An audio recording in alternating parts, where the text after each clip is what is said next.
الحمدللہ وحدہ لا شریک لہ والصلاة والسلام علی من لا نبی بعدہ وعلی آلہ واصحابہ الذین اوفوا عہدہ. اما بعد، اصول عقائد پر ہمارا سبق تسلسل کے ساتھ چل رہا تھا، اور اصول عقائد میں آج ہماری گفتگو ہوگی کفر کے بیان پر، یعنی کفر کا معنی کیا ہے، پھر کفر کی اقسام کیا ہیں، پھر اسباب کفر کیا ہیں، پھر موانع کفر کیا ہیں. ہم تفصیل کے ساتھ بات کریں گے، اور ممکن ہے صرف کفر کے عنوان پر گفتگو میں ہمارے 2 یا 3 سبق ہو جائیں. بہرحال تسلسل کے ساتھ بات جاری رہے گی انشاءاللہ العزیز. کفر کا لغوی معنی. علامہ محمد عبدالرؤف بن تاج العارفین المناوی رحمہ اللہ تعالی وفات 1031 ہجری التعاریف میں فرماتے ہیں کہ ایک لغوی معنی الکفر و تغطیۃ ما حقہ الاظہار، جس چیز کو ظاہر کرنا چاہیے اس کو چھپا لینا، یہ لغت میں کفر کہلاتا ہے. لیکن اصطلاح شریعت میں کفر کسے کہا جاتا ہے؟ علامہ سعد الدین مسعود بن عمر بن عبداللہ تفتازانی رحمہ اللہ وفات 792 ہجری شرح المقاصد فی علم الکلام میں فرماتے ہیں الکفر عدم الایمان عما من شأنہ، جن چیزوں کو ماننا ضروری ہے ان کا انکار کر دینا، اس کا نام کفر ہے. اس پر تفصیل کے ساتھ آگے بات آئی. مثلا ضروریات دین میں سے کسی کا انکار کر دینا یہ کفر ہے. احکام شریعت کے ساتھ استہزاء کرنا یہ کفر ہے. شریعت کی حلال کردہ چیز کو حرام کہنا، حرام کردہ چیز کو حلال کہنا یہ کفر ہے. احکام شریعت کو حقیر سمجھنا یہ کفر ہے. یا عقائد میں تعویل باطل کرنا، شریعت میں باطل تعویل کرنا یہ کفر ہے. اس پر تفصیل سے ہم بات کریں گے. کفر کی اقسام. کفر کی 11 اقسام ہیں. نمبر 1، کفر انکار، اسلام کو ظاہراً اور باطناً نہ ماننا، یعنی دل سے بھی قبول نہ کرنا اور اپنی زبان سے بھی اس کا اقرار نہ کرنا، یہ کفر انکار ہے. اس کی مثال جیسے دنیا بھر میں عام کفار ہیں، وہ دل سے بھی اسلام کو قبول نہیں کرتے اور زبان سے بھی اقرار نہیں کرتے. نمبر 2، کفر نفاق، زبان سے اسلام کا اظہار کرنا مگر دل سے انکار کرنا، یعنی دل سے اسلام کو، ایمان کو قبول نہ کیا جائے اور زبان سے کہا جائے کہ میں قبول کرتا ہوں، یہ نفاق ہے. اس کی مثال عبداللہ بن ابی، رسول اکرم صلی اللہ علیہ وسلم کے دور میں جو کہ رئیس المنافقین تھا، عبداللہ بن ابی. نفاق کی 2 قسمیں ہیں. نمبر 1 نفاق اعتقادی اور نمبر 2 نفاق عملی. نفاق اعتقادی کا معنی کہ انسان کے دل میں کفر ہو لیکن اپنی زبان سے اسلام کا اظہار کرے. میں نے اس کی مثال دی ہے جس طرح عبداللہ بن ابی ابن سلول. اور کفر کی یہ قسم جو ہے نفاق اعتقادی، یہ تمام اقسام سے اخروی عذاب کے اعتبار سے بدتر ہے. اخروی عذاب کے اعتبار سے بدتر ہے. قرآن کریم سورۃ النساء آیت نمبر 145 اللہ تعالیٰ فرماتے ہیں ان المنافقین فی الدرک الاسفل من النار ولن تجد لهم نصیرا، کہ جہنم کے جو طبقات ہیں ان میں سب سے نچلا طبقہ ان منافقین کے لیے ہوگا. نمبر 2 نفاق عملی. نفاق عملی کا معنی یہ کہ انسان کے دل میں بھی ایمان ہے، انسان اپنی زبان سے بھی ایمان کا اظہار کرتا ہے، اقرار بھی کرتا ہے، دل سے قبول بھی کرتا ہے، تسلیم بھی کرتا ہے، لیکن بعض کام ایسے کرتا ہے کہ جو منافقین کی عادات ہے اور منافقین کی علامات ہیں. مثلا جھوٹ بولنا، وعدہ خلافی کرنا اور امانت میں خیانت کرنا. قرآن مجید اور احادیث میں منافقین کی چند ایک علامات بیان کی گئی ہیں. میں وہ علامات آپ کی خدمت پہ پیش کرتا ہوں. سورۃ النساء آیت نمبر 142 اللہ تعالیٰ فرماتے ہیں ان المنافقین یخادعون اللہ وهو خادعهم وَإِذَا قَامُوا إِلَى الصَّلَاةِ قَامُوا كُسَالَىٰ يُرَاءُونَ النَّاسَ وَلَا يَذْكُرُونَ اللَّهَ إِلَّا قَلِيلًا. منافقین کی علامت کیا ہے؟ وہ اللہ تعالیٰ کو دھوکہ دینا چاہتے ہیں، نماز پڑھتے ہیں تو سستی سے پڑھتے ہیں. اللہ اکبر. دیکھو منافقین کے بارے میں یہ نہیں فرمایا کہ منافق وہ ہے جو نماز نہیں پڑھتا، فرمایا منافق نماز پڑھتا ہے لیکن سستی کے ساتھ پڑھتا ہے۔ یراؤن الناس، ریاکاری کرتے ہیں، ولا یذکرون اللہ الا قلیلا، اور اللہ کا ذکر بہت کم کرتے ہیں۔ منافقین کے بارے میں یہ نہیں کہا وہ اللہ کا ذکر نہیں کرتے ہیں لیکن کم کرتے ہیں۔ امام ابو عبداللہ محمد بن اسماعیل بخاری رحمہ اللہ، وفات 256 ہجری، صحیح بخاری کتاب الایمان باب علامت المنافق میں فرماتے ہیں، حضرت ابو ہریرہ رضی اللہ تعالیٰ عنہ نے فرمایا، نبی کریم صلی اللہ علیہ وسلم نے ارشاد فرمایا، آیت المنافق ثلاثن، اذا حدث کذب واذا وعد اخلف واذا اؤتمن خان۔ منافق کی 3 علامتیں ہیں۔ ایک علامت یہ ہے کہ جب وہ بات کرتا ہے تو جھوٹ بولتا ہے، وعدہ کرتا ہے تو وعدہ خلافی کرتا ہے، اور جب اس کے پاس امانت رکھی جائے تو وہ خیانت کرتا ہے۔ امام ابو عبداللہ محمد بن اسماعیل بخاری رحمہ اللہ، وفات 256 ہجری، صحیح بخاری کتاب الایمان باب علامت المنافق میں ایک اور حدیث نقل کرتے ہیں۔ حضرت عبداللہ بن عمر رضی اللہ تعالیٰ عنہ فرماتے ہیں، حضرت عبداللہ بن عمر رضی اللہ تعالیٰ عنہ فرماتے ہیں کہ رسول اکرم صلی اللہ علیہ وسلم نے ارشاد فرمایا، اربع من کن فیہ کان منافقا خالصا، 4 علامات وہ ہیں کہ جس شخص کے اندر پائی جائیں وہ خالص اور پکا منافق ہے۔ ومن کانت فی خصلۃ منہن کانت فی خصلۃ من النفاق، اور جس شخص میں چاروں نہ پائی جائے، ان میں سے کوئی ایک پائی جائے تو اس کا مطلب یہ کہ اس کے اندر نفاق ہے لیکن کم ہے۔ اذا تمن خان، جب امانت رکھی جائے تو خیانت کرتا ہے۔ فاذا حدث کذب، بات کرے تو جھوٹ بولتا ہے۔ واذا عاہد غدر، اگر معاہدہ کرے تو اس کے معاہدے کو توڑ دیتا ہے، خلاف ورزی کرتا ہے۔ واذا خاصم فجر، اور جب بحث و تکرار کرے تو گالم گلوچ پر اتر آتا ہے۔ یہ منافقین کی میں نے آپ کی خدمت میں چند ایک علامات بیان کی ہیں جو مختلف احادیث کے اندر آئی ہیں۔ یہاں ایک بات یہ سمجھیں کہ منافقین کی چند ایک علامتیں احادیث کے اندر آئی ہیں، اور دوسری بات یہ سمجھیں کہ یہ علامات جو بیان کی گئی ہیں یا ان جیسی دیگر احادیث جس میں علامات نفاق کو بیان کیا گیا ہے، اس کا معنی یہ نہیں ہے کہ جب کسی میں یہ علامت دیکھیں تو اس پر نفاق کا فتویٰ لگائیں۔ اس کا معنی یہ جب اپنے اندر غور کریں کہ کہیں یہ علامت میرے اندر موجود تو نہیں ہے۔ تو علامات نفاق جو احادیث میں بیان کی گئی ہیں، اس کا مفہوم یہ نہیں ہے کہ جس میں یہ علامت دیکھ اس پر منافق کا فتویٰ لگائیں، بلکہ مطلب ہے کہ اپنے اندر غور کریں کہ میرے اندر یہ علامت موجود تو نہیں، اگر موجود ہے تو اس کو دور کریں۔ تیسری بات یہ سمجھیں کہ یہاں اقسام کفر بیان کی جا رہی ہیں، تو آپ کے ذہن میں اشکال آئے گا کہ نفاق اعتقادی تو کفر ہے لیکن نفاق عملی تو کفر نہیں ہے، تو یہ نفاق عملی نفاق کی قسم کیسے بن گئی؟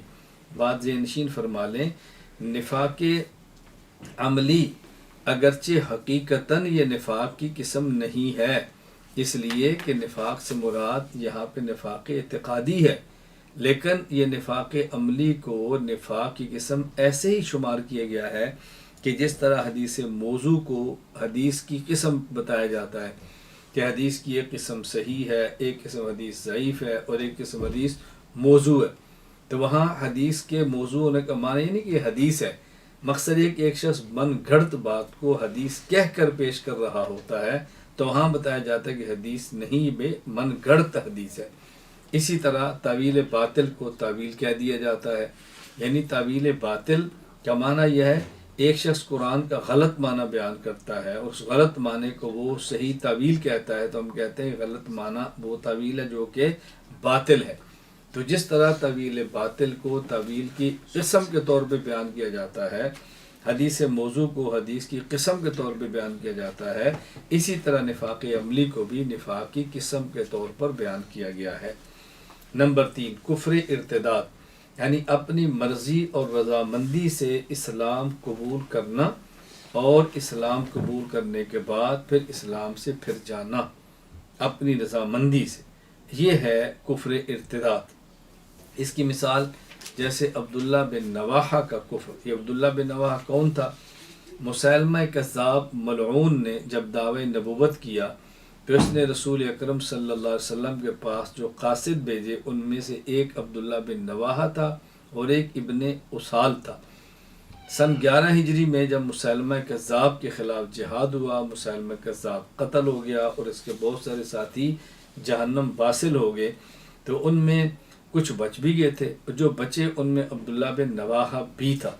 اس نے خیر اسلام قبول کر لیا اور بعد میں پھر یہ مرتد دوبارہ ہو گیا۔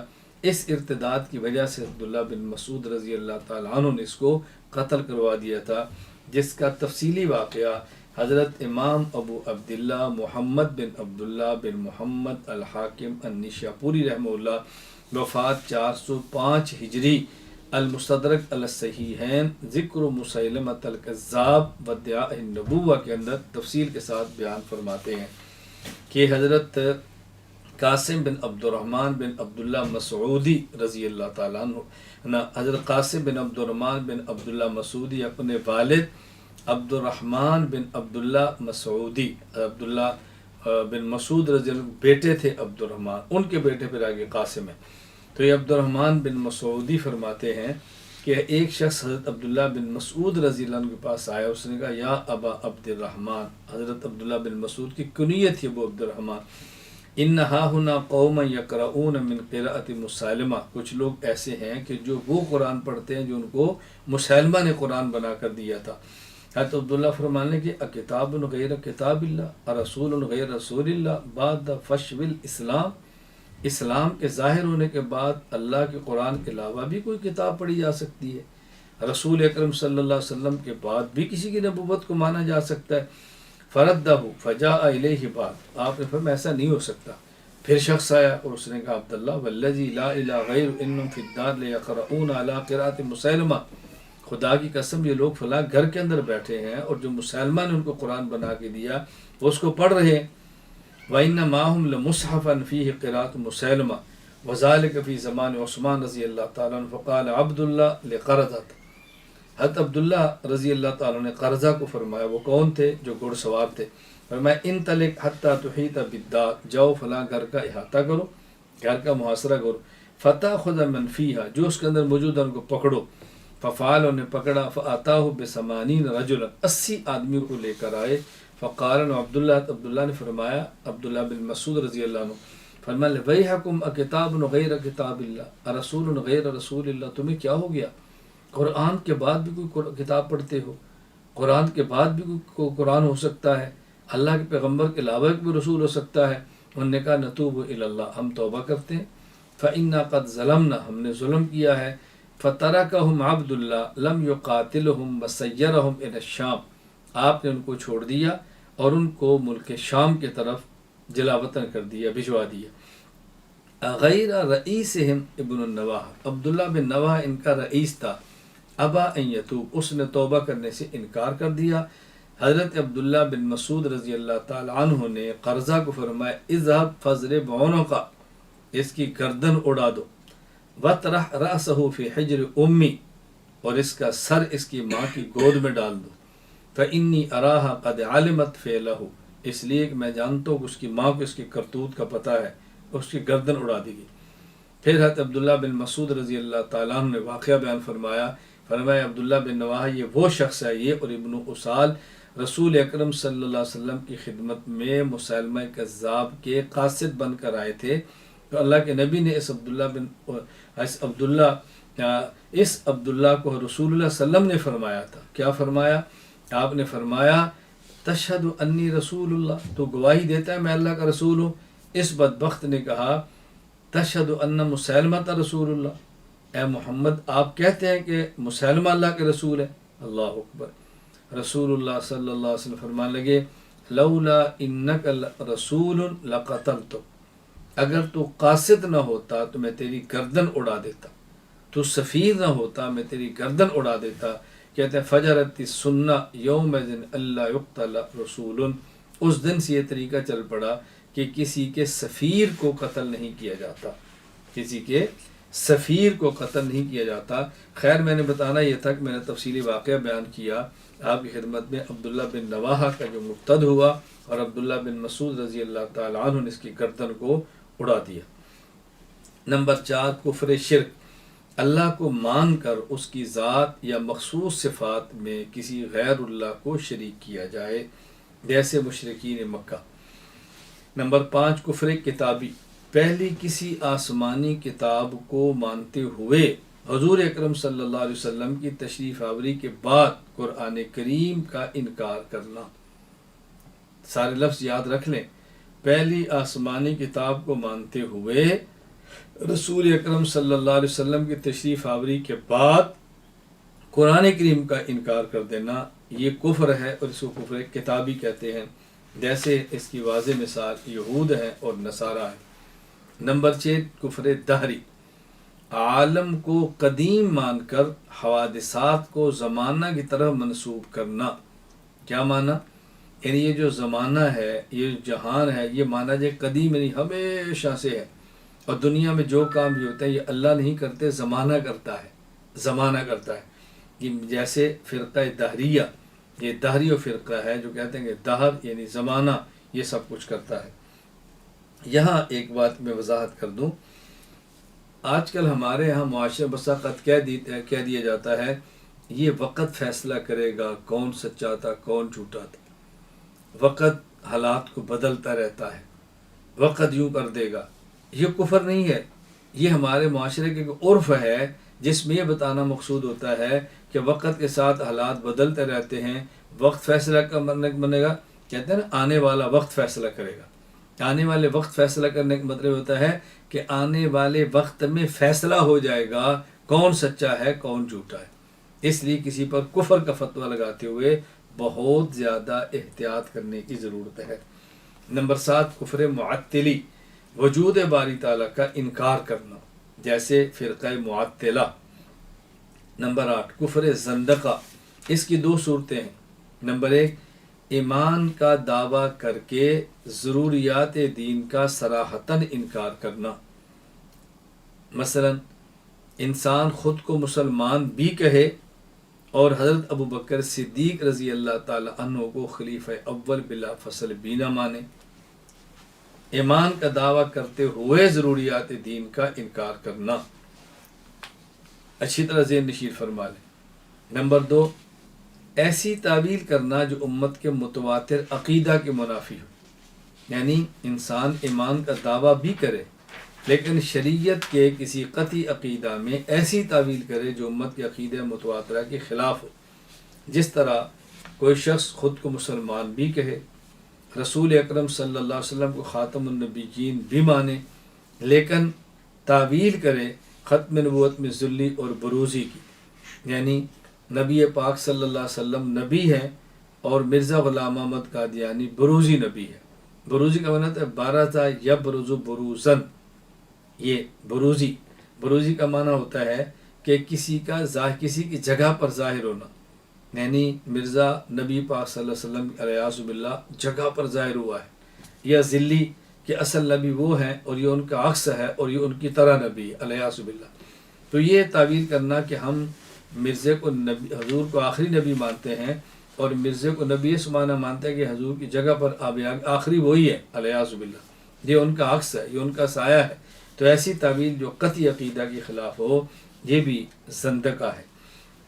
نمبر 9 کفر جحود، دل سے ایمان کی حقانیت کو سمجھنا لیکن زبان سے اعتراف نہ کرنا۔ قرآن کریم کے اندر ہے نا وَجَحَدُوا بِهَا وَاسْتَيْقَنَتْهَا أَنفُسُهُمْ ظُلْمًا وَعُلُوًّا، دل مانتا ہے کہ قرآن ٹھیک ہے، دل کہتا ہے لیکن زبان سے اعتراف کرنے کے لیے تیار نہیں ہے، اسے کہتے ہیں کفر جحود۔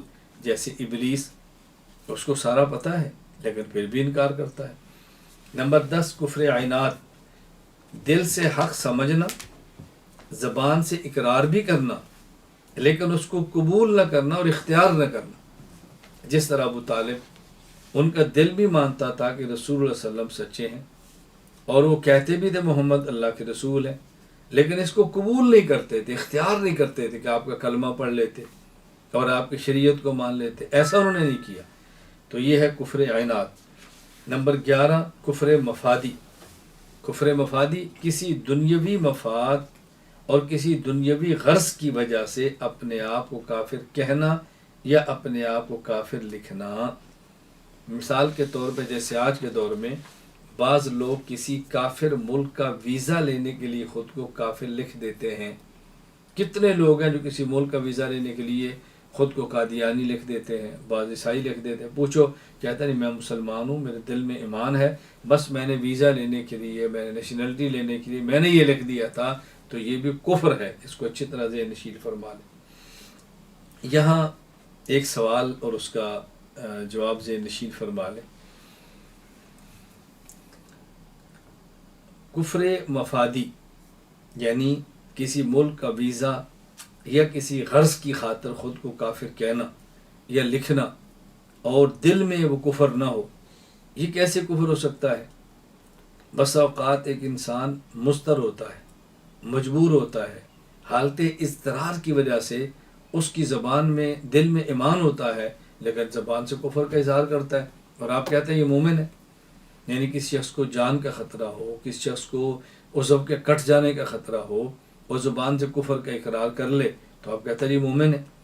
تو جس طرح اس کے دل میں ایمان ہے اور اس نے مجبوری کی وجہ سے کفر قبول کیا ہے، تو یہ جو کفر مفادی والا ہے وہ بھی ضرورت کی وجہ سے کہہ رہا ہے، ورنہ وہ تو کہہ رہا ہے میرے دل میں ایمان ہے، پھر اس کو کافر کیسے کہیں گے؟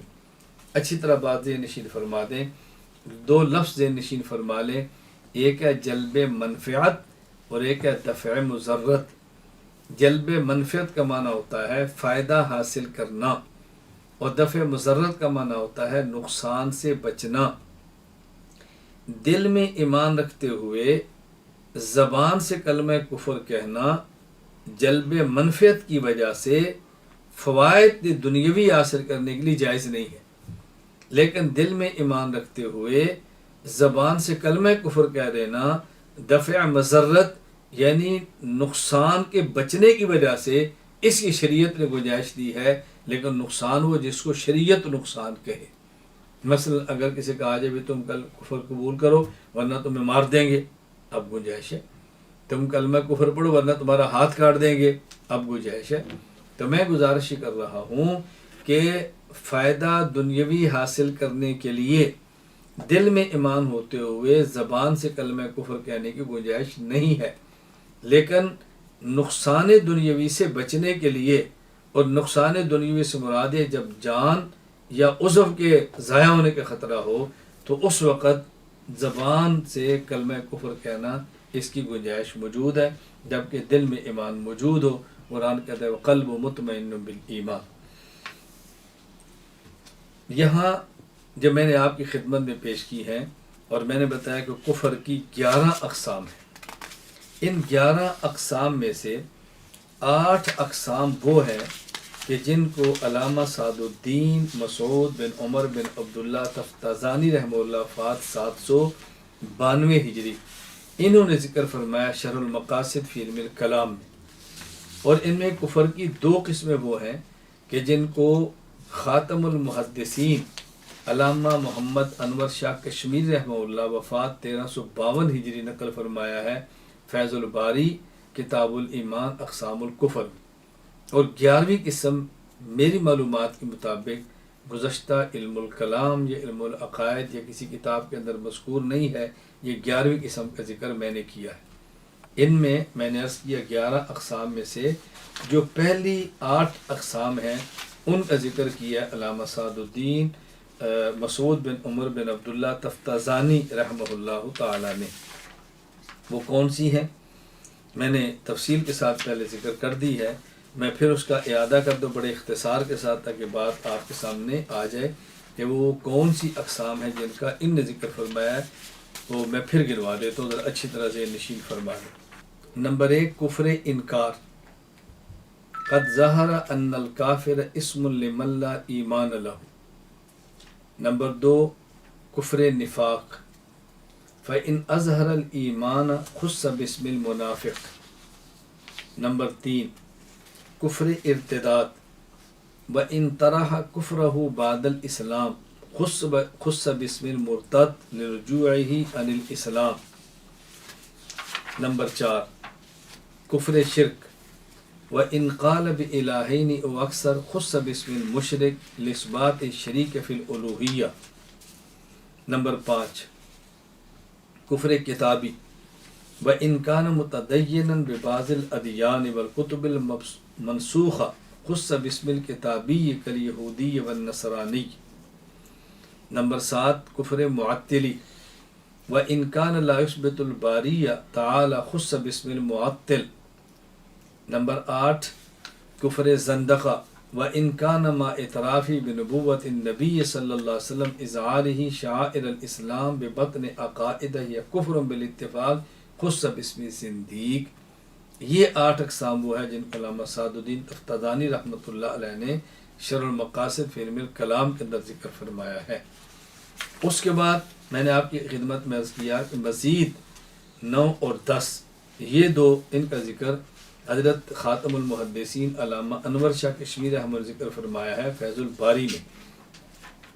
نمبر 9 کفر جحود، فرماتا ہے وَأَمَّا كُفْرُ الْجُحُودِ فَهُوَ أَنْ يَعْرِفَ الْحَقَّ بِقَلْبِهِ وَلَا يُقِرَّ بِلِسَانِهِ كَكُفْرِ إِبْلِيسِ وَهُوَ قَوْلُهُ تَعَالَى فَلَمَّا جَاءَهُم مَّا عَرَفُوا كَفَرُوا بِهِ یعنی کفر الجحود۔ نمبر 10 کفر عناد، وَأَمَّا كُفْرُ الْمُعَانَدَةِ فَهُوَ أَنْ يَعْرِفَ بِقَلْبِهِ وَيُقِرَّ بِلِسَانِهِ وَلَا يَقْبَلْ وَلَا يَتَدَيَّنُ بِهِ كَكُفْرِ أَبِي طالب۔ 11ویں قسم جو کفر مفادی ہے، میں نے آپ خدمت میں عرض کیا ہے کہ میری نظر میں نہیں گزری کہ پہلے کسی نے ذکر کی ہو، میں نے اس کا ذکر کیا ہے، اور تفصیلات کے لیے میری مستقل کتاب زیر تصنیف ہے تنقیحات متکلم اسلام، اس کے اندر موجود ہے۔ وَأَمَّا كُفْرُ الْمُفَادِ فَهُوَ أَنْ يَصِفَ الرَّجُلُ نَفْسَهُ بِالْكُفْرِ كَلَامًا أَوْ كِتَابًا مِنْ أَجْلِ مَصْلَحَةٍ دُنْیَوِیَّةٍ۔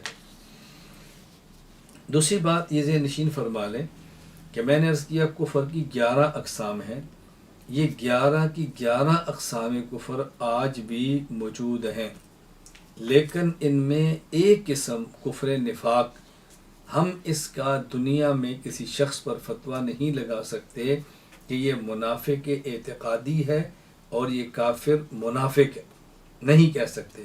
کیوں؟ اس لیے کہ نفاق، کفر نفاق کا معنی یہ ہے ایک آدمی کے دل میں ایمان ہو اور وہ زبان سے کہے، ایک آدمی کے دل میں کفر ہو اور وہ اپنی زبان سے کہے کہ میں مسلمان ہوں۔ تو جو شخص اپنی زبان سے اسلام کا اظہار کرے اور اسلام کو اسلام کی تشریحات کے مطابق مانے، کوئی غلط تعویل بھی نہ کرے، ہم اس کو کیسے کافر کہہ سکتے ہیں؟ دل کی حالت تو اللہ جانتے، ہم نہیں جانتے۔ یہ جو کفر نفاق تھا اس آج بھی موجود ہوگا، لیکن کسی شخص کو کافر منافق کہنا، یعنی ایسا کافر جو منافق ہو، آج ہم نہیں کہہ سکتے۔ یہ رسول اکرم صلی اللہ علیہ وسلم کے دور کے ساتھ خاص ہے، اس لیے کہ اس وقت وحی آتی تھی اور بذریعہ وحی بتا دیا جاتا تھا کہ اس کے دل میں ایمان موجود نہیں، صرف زبان سے ایمان کا اقرار کر رہا ہے۔ چنانچہ مفتی اعظم پاکستان مفتی محمد شفیع عثمانی رحمہ اللہ وفات 1396 ہجری، سورۃ البقرہ نمبر 8 وَمِنَ النَّاسِ مَن يَقُولُ آمَنَّا بِاللَّهِ وَبِالْيَوْمِ الْآخِرِ، اس کے تحت تفسیر معرف القرآن میں لکھتے ہیں کیا کفر و نفاق عہد نبی کے ساتھ مخصوص تھا یا اب بھی موجود ہیں؟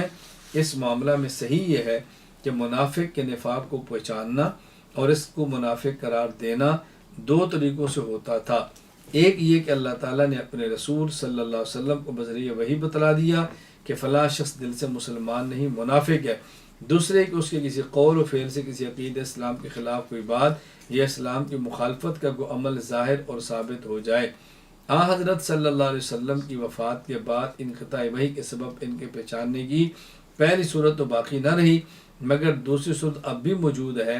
جس شخص کے کسی قول و فعل سے اسلامی قطعی عقائد کی مخالفت یا ان پر استہزاء یا تحریف ثابت ہو جائے مگر وہ اپنے ایمان اسلام کو مدعی بنے تو وہ منافق سمجھا جائے گا۔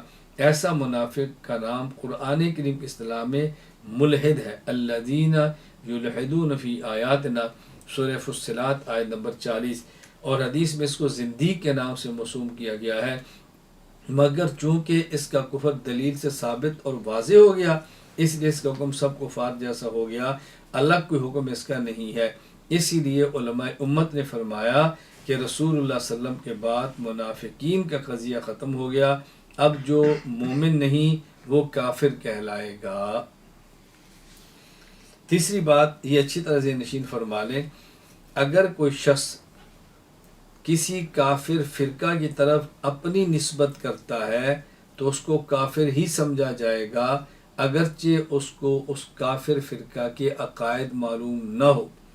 یہ ایسے ہی ہے کہ جس طرح کسی شخص کو مسلمانوں کے اسلامی عقائد کا پتہ نہ ہو اور خود کو مسلمان کہے تو اس کو مسلمان سمجھا جائے گا۔ یعنی کسی شخص کو اگر اسلامی عقائد کا پتہ نہیں، اس کا یہ کہنا کہ میں مسلمان ہوں یہ مسلمان ہونے کی دلیل ہے۔ اسی طرح کسی شخص کو کافرانہ عقائد کا پتہ نہیں لیکن کسی کافر کی طرف نسبت کرتا ہے، کافر فرقہ کی طرف، تو اس کو کافر ہی سمجھا جائے گا۔ فتاوی عالمگیریہ کتاب الحدود ما یتعلق بالحلال والحرام کے اندر موجود ہے۔ قال مسلم قال انا ملحد، اگر کوئی کہتا ہے کہ میں ملحد ہوں، فرمایا یکفر، وہ کافر ہوگا۔ ولو قال ما علمت انه کفر لا يعذر بهذا رجل، اگر وہ یہ کہے کہ میں جانتا ہی نہیں وہ کفر ہے، فرمایا اس کا عذر نہیں ہوگا، اس کو پھر بھی کافر کہیں گے کہ اس نے اپنی نسبت فرقہ کافرہ کی طرف کر دی ہے۔ شرائط تکفیر، کسی بھی شخص پر کفر کا فتویٰ لگانا یہ بہت اہم اور نازک ترین مرحلہ ہے، اس لیے کفر کا فتویٰ دینے میں نہایت احتیاط کی ضرورت ہے۔ چنانچہ فتویٰ کفر دینے والے شخص میں 4 باتوں کا ہونا ضروری ہے، یعنی فتویٰ کفر دینے والے شخص کے لیے 4 باتوں کا خیال رکھنا ضروری ہے۔ نمبر 1، فتویٰ دینے والا شخص اہل افتاء میں سے ہو۔ اگر فتویٰ دینے کا اہل نہیں ہے تو فتویٰ کفر نہ دے۔ نمبر 2، فتویٰ دینے والا شخص عرف کو جانتا ہو، ماحول کو جانتا ہو، سوسائٹی کو جانتا ہو، محاورات کو جانتا ہو۔ نمبر 3، جس شخص کے بارے میں فتویٰ کفر دیا جا رہا ہے اس میں اسباب کفر میں سے کوئی سبب موجود ہو۔ نمبر 4، جس شخص کے بارے میں فتویٰ کفر دیا جا رہا ہے اس میں موانع کفر موجود نہ ہوں، یعنی ایسی کوئی چیز موجود نہ ہو کہ جو کسی شخص کو کافر کہنے میں رکاوٹ بنتی ہے۔ تو یہ 4 چیزیں ذہن نشین فرما لیں۔ نمبر 1، شرائط اہل افتاء۔ نمبر 1، شرائط اہل افتاء، کسی شخص کے اہل فتویٰ ہونے کے لیے شرائط کیا ہے؟ ان شرائط کا تفصیل کے ساتھ امام ابو زکریا یحییٰ بن شرف النووی رحمہ اللہ وفات 676 ہجری مقدمۃ المجموع شرح المہذب کے اندر ذکر فرمایا ہے۔ ان نے اس کے اندر اس کے لیے تقریباً 11 شرائط ذکر فرمائی ہیں کہ اہل افتاء میں سے کون ہوگا۔ نمبر 1، کونہ مکلفا، مکلف ہو یعنی عاقل ہو اور بالغ ہو۔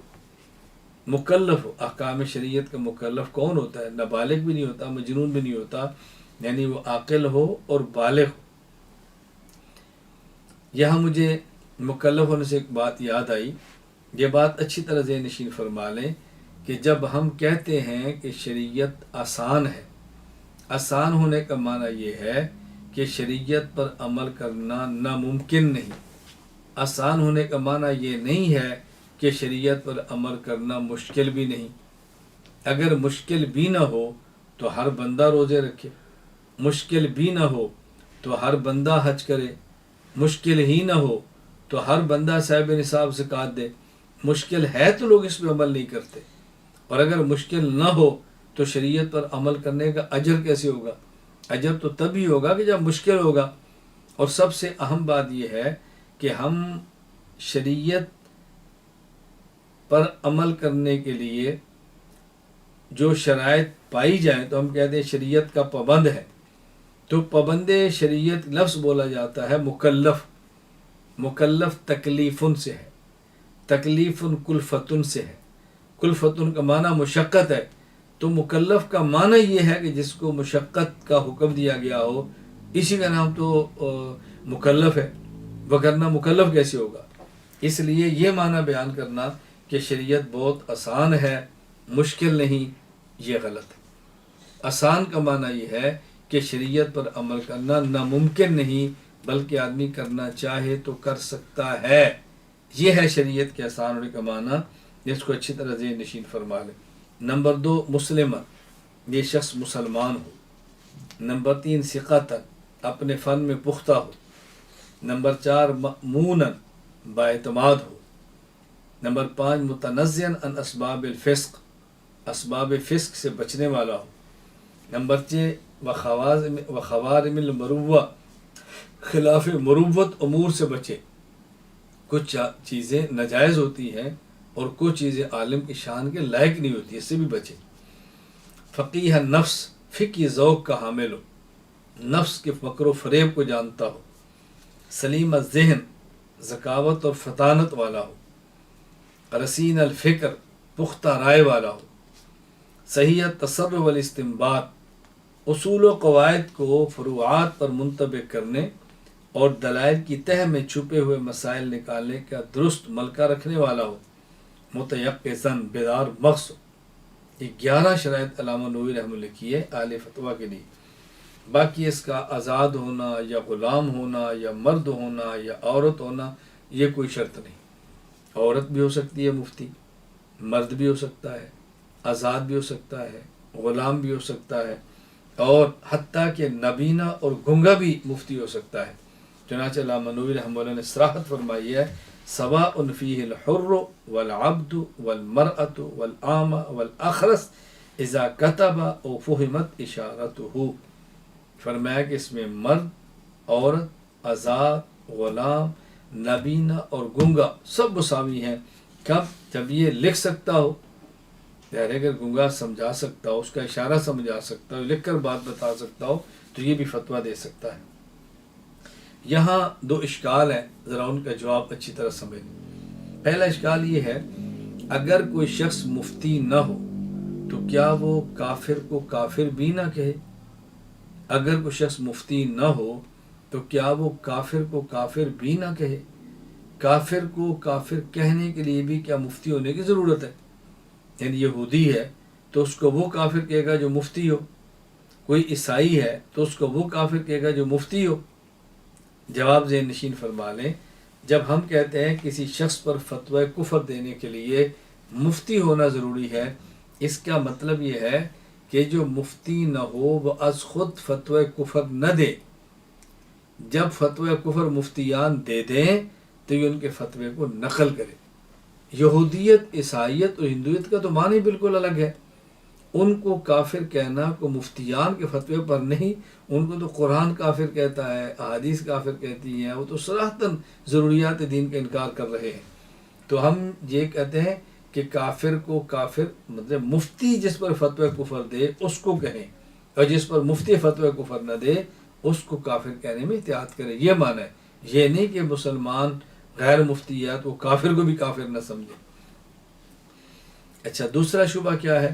دوسرا یہ ہے، اگر کوئی شخص ضروریات دین یعنی دینین کے بنیادی عقائد کا انکار کرے، توحید کا، رسالت کا، قیامت کا، تو کیا اس انکار کی وجہ سے بھی عام آدمی اس کو کافر نہ کہے، بلکہ انتظار کرے کہ مفتی صاحب اس کو کافر کہیں گے تو میں کافر کہوں گا، مفتی صاحب نہیں کہیں گے تو میں نہیں کہوں گا؟ جواب ذہن نشین فرما لیں، یہ جو ہم کہتے ہیں کہ فتوی کفر دینے کے لیے کسی شخص کا مفتی ہونا ضروری ہے، جو مفتی نہیں کسی پر فتوی کفر نہ لگائے، اس کا مطلب یہ ہے کہ ایسا شخص جس کا کفر واضح نہیں اس پر فتوی کفر غیر مفتی نہ لگائے، اور جس کا فتوی کفر واضح ہے اس کو کافر کہنے کے لیے مفتی کی ضرورت نہیں ہے۔ جس طرح میں نے کہا کہ اللہ کو نہیں مانتا، اس کو کافر کہنے کے لیے کسی مفتی کی ضرورت نہیں۔ کوئی شخص قیامت کو نہیں مانتا، کوئی شخص رسول اکرم صلی اللہ علیہ وسلم کی نبوت کو نہیں مانتا، کوئی شخص قرآن کریم کو نہیں مانتا، تو اس کو کافر کہنے کے لیے مفتی کے فتوی کفر کی ضرورت نہیں ہے۔ جن کا کفر واضح نہ ہو ان کو کافر نہ کہیں جب تک مفتی فتوی کفر نہ دے۔ شرائط تکفیر میں سے دوسری شرط معرفت عرف، یعنی جب کسی کو کافر کہنا ہے تو ضروری ہے کہ وہ کافر کہنے والا شخص سوسائٹی اور ماحول اور معاشرے اور زبان کے محاورات سے واقف ہو۔ کیوں؟ بس اوقات عرف میں ایک لفظ بولا جاتا ہے جس سے مراد وہ نہیں ہوتی کہ جو مراد کسی شریعت کے اندر لفظ کی ہوتی ہے، تو خیال کرنا چاہیے۔ اور عرف کے بدلنے سے حکم بدلتا چلا جاتا ہے۔ علامہ محمد امین بن عمر بن عبدالعزیز بن احمد ابن عابدین شامی رحمہ اللہ وفات 1252 ہجری، مجموعہ رسائل ابن عابدین، رسالہ نشر العرف فی بناء بعض الاحکام علی العرف، اس کے اندر فرماتے ہیں فکثیر من الاحکام تختلف باختلاف الزمان تغیر عرف اہل، بہت سارے احکام زمانے کے بدلنے سے بدل جاتے ہیں، اس لیے کہ زمانے کے بدلنے سے عرف بدل جاتا ہے تو فتویٰ بھی بدل جاتا ہے۔ میں اس کی مثال دیتا ہوں کہ جس طرح جو نبی نہ ہو اور چھوٹا بچہ ہو، غیر نبی بچہ، اسے کہہ دیا جاتا ہے کہ معصوم ہے، جی بچہ معصوم ہے۔ اب کوئی شخص کسی بچے کو معصوم کہہ دے، آپ اس پر فتوی کفر لگا دیں، کیوں؟ بھائی معصوم تو نبی ہوتا ہے، ہمارا عقیدہ ہے کہ معصوم نبی ہے، تو نے غیر نبی کو معصوم کہہ دیا، یہاں فتوی کفر نہیں لگانا۔ کیوں؟ اس لیے ہماری سوسائٹی اور ہمارے عرف میں جب کہتا ہے یہ بچہ معصوم ہے، اس بچے کو معصوم ماننے کا مطلب یہ ہوتا ہے کہ یہ بچہ ابھی چھوٹا ہے، ابھی گناہ کر بھی لے تو یہ گناہ کام کا مکلف نہیں ہے، اس کے اوپر نماز فرض نہیں ہے، یہ نہیں بھی پڑھے گا تو گناہ گار نہیں ہے، اس پر روزہ فرض نہیں ہے، روزہ نہیں رکھے گا تو گناہ گار بھی نہیں ہے، یہ معنی ہوتا ہے معصوم کا۔ یہ نہیں ہوتا کہ گناہ کرتے ہی نہیں، کیونکہ پیغمبر کے بارے میں ہمارا اہل سنت والجماعت کے اتفاقی عقیدہ ہے کہ نبی اعلان نبوت سے پہلے بھی، اعلان نبوت کے بعد بھی نہ کفر کرتا ہے، نہ کبیرہ گناہ کرتا ہے، نہ صغیرہ گناہ کرتا ہے، حتیٰ کہ جو معاشرے میں ایک معیوب فعل ہے نبی وہ بھی نہیں کرتا، اللہ اس سے بھی پیغمبر کو محفوظ رکھتے ہیں۔ حضرت امام اعظم ابو حنیفہ نعمان بن ثابت رحمہ اللہ وفات 150 ہجری الفقہ الاکبر میں فرماتے ہیں والانبیاء علیہم الصلاۃ والسلام کلہم منزہون عن الصغائر والکبائر والکفر والقبائح، انبیاء علیہ السلام تمام کے تمام چھوٹے بڑے گناہ اور کفر اور کبھی اعمال سے بالکل معصوم ہے، اللہ ان کو بچا کے رکھتا ہے۔ تو غیر نبی بچے کو معصوم کہنے کا مطلب یہ نہیں کہ اس سے گناہ نہیں ہوتا، یعنی چھوٹا بچہ ہے نہ بالغ ہے، اس سے گناہ ہو بھی جائے تو لکھا نہیں جاتا یہ معصوم ہے، یہ ہوتا ہے معصوم کا معنی۔ اس لیے اس کو اچھی طرح ذہن نشین فرما لیں تاکہ الجھن نہ۔ نمبر 3، تکفیر کے اسباب۔ میں نے عرض کیا تھا کہ فتوی تکفیر میں احتیاط کرنی چاہیے۔ پہلے فتوی کفر دینے والا شخص اہل افتاء میں سے ہو۔ نمبر 2، عرف کو جانتا ہو۔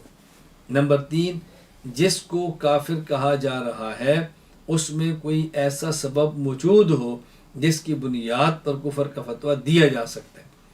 اب کفر کے اسباب کیا ہیں، میں اس کو ذرا تفصیل کے ساتھ بیان کرتا ہوں۔ تکفیر کے اسباب کیا ہیں؟ نمبر 1، انکار۔ ضروریات دین میں سے کسی ایک کا صراحتاً انکار کر دینا، یہ ہے کفر کا ایک سبب۔ علامہ سعد الدین مسعود بن عمر بن عبداللہ تفتازانی رحمہ اللہ وفات 792 ہجری شرح العقائد النسفیہ میں فرماتے ہیں ورد النصوص بأن ينکر الاحکام التي دلت علیہ النصوص القطعیہ من الکتاب والسنہ کحشر الاجساد مثلا کفر۔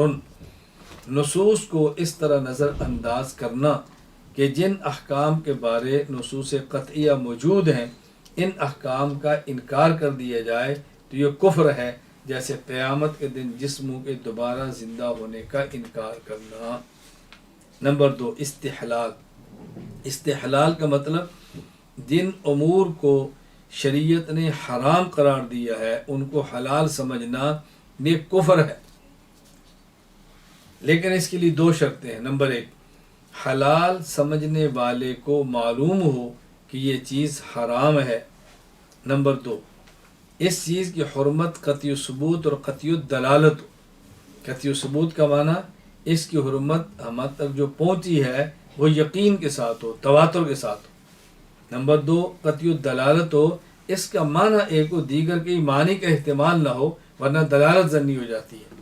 نمبر 2، استحلال۔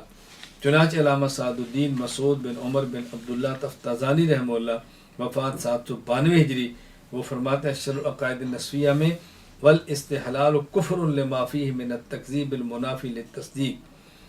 گناہ کو حلال سمجھنا کفر ہے کیونکہ یہ تصدیق کے منافی اور تکذیب کی نشانی ہے۔ یہاں میں عرض کرتا ہوں، یہ بھی ذہن نشین فرما لیں کہ جس طرح کسی حلال چیز کو حرام کہنا کفر ہے،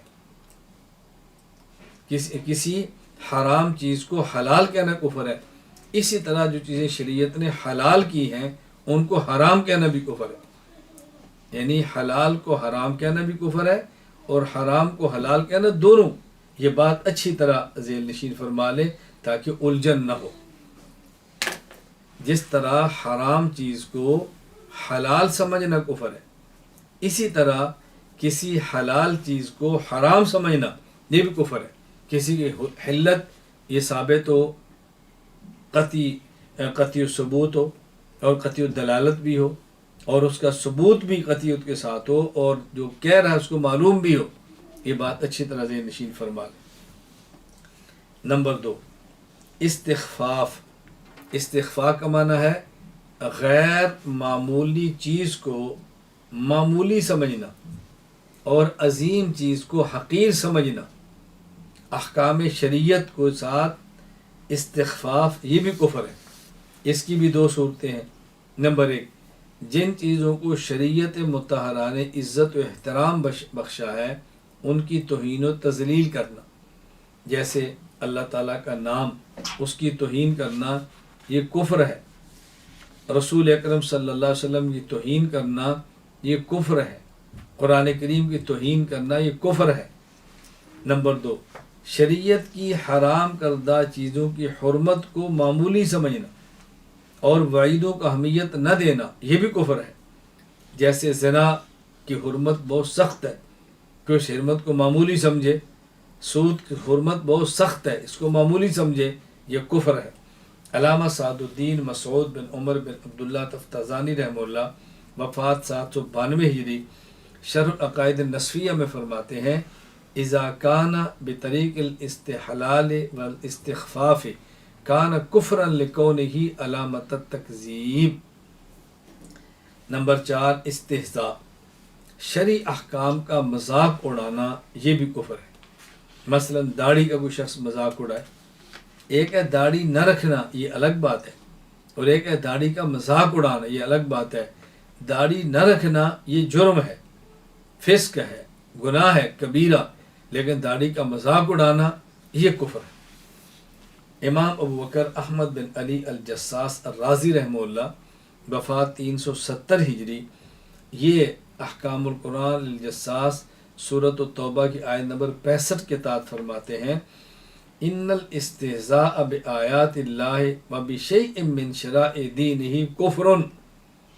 اللہ تعالیٰ کی نشانیاں اور اللہ تعالیٰ کا دین، اس کی جو شرائع، شریعت کی کوئی بھی چیز ہے اس کا استہزاء کرنا یہ کفر ہے۔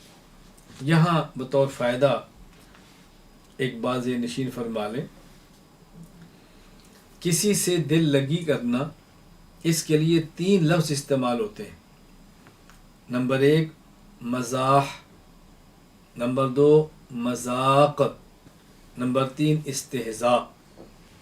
مزاح کا معنی ہوتا ہے کسی شخص سے ایسی دل لگی کرنا جس سے دوسرے کی تحقیر مقصود نہ ہو اور دوسرے کی تحقیر محسوس بھی نہ ہو۔ یہ جائز ہے، بلکہ بس اوقات اپنے دوستوں کے ساتھ مزاح کرنا مستحب بھی ہے، تاکہ ان کا دل مانوس ہو، وہ فائدہ حاصل کر سکیں۔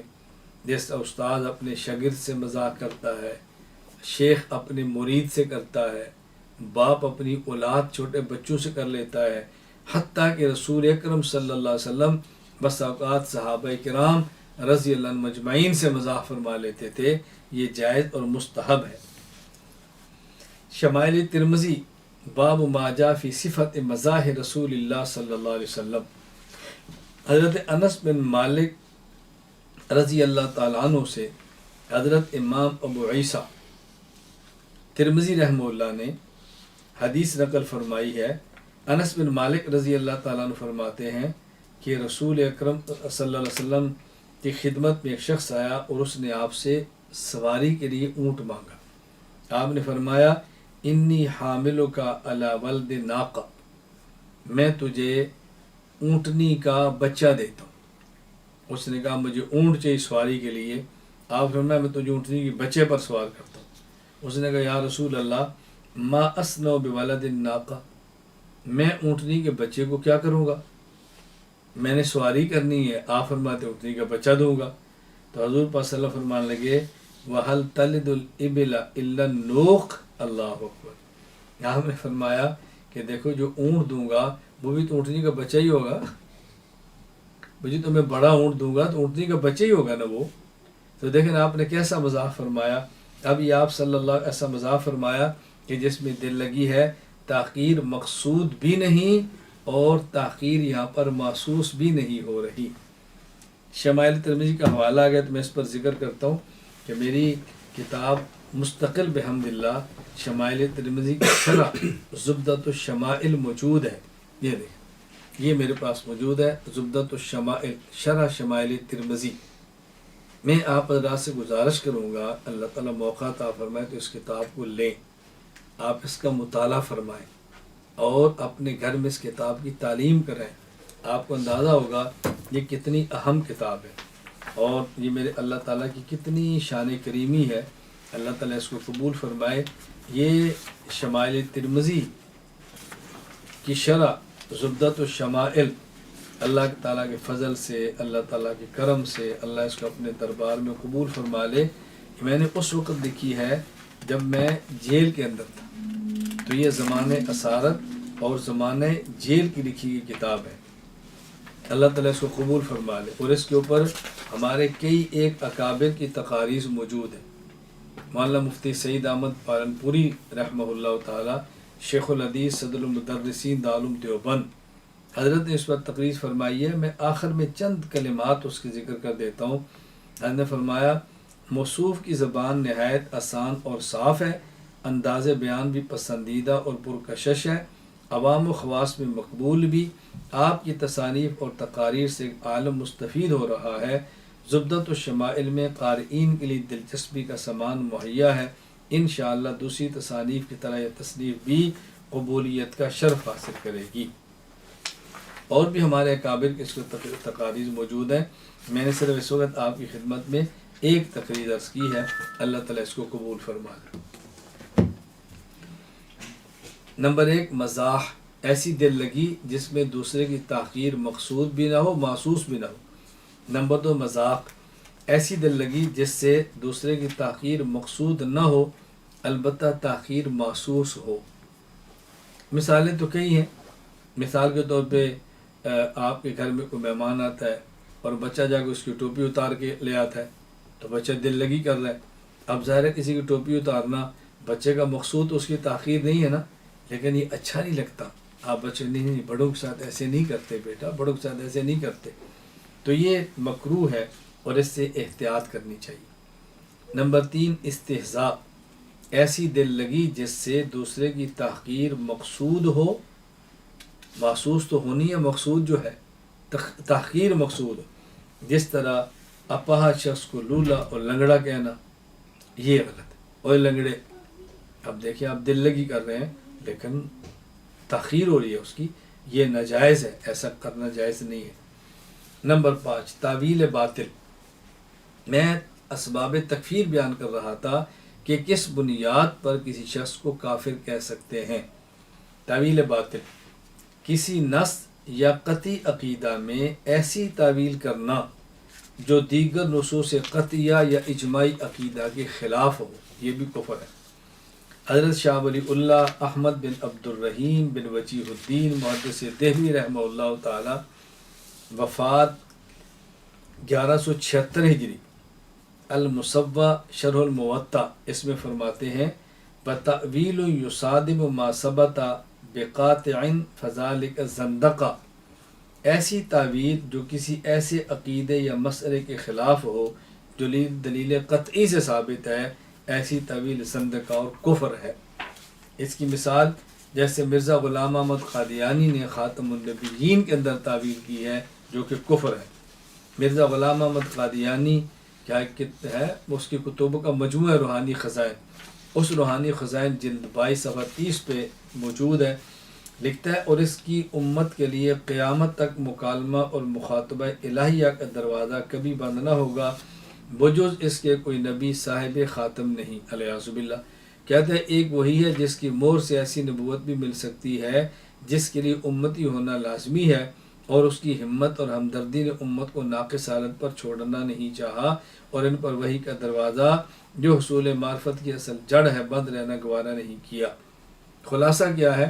وہ کہتا ہے کہ نبی پاک صلی اللہ علیہ وسلم کا کوئی بھی امتی ہو اس پر حضور کی مہر لگ جائے تو وہ نبی بن سکتا ہے۔ تو خاتم النبیین کا معنی آخری نبی نہیں ہے، بلکہ خاتم النبیین معنی ہے نبوت کی مہر لگانے والے، ان کی مہر سے لوگ نبی بنتے رہیں گے علیہ باللہ۔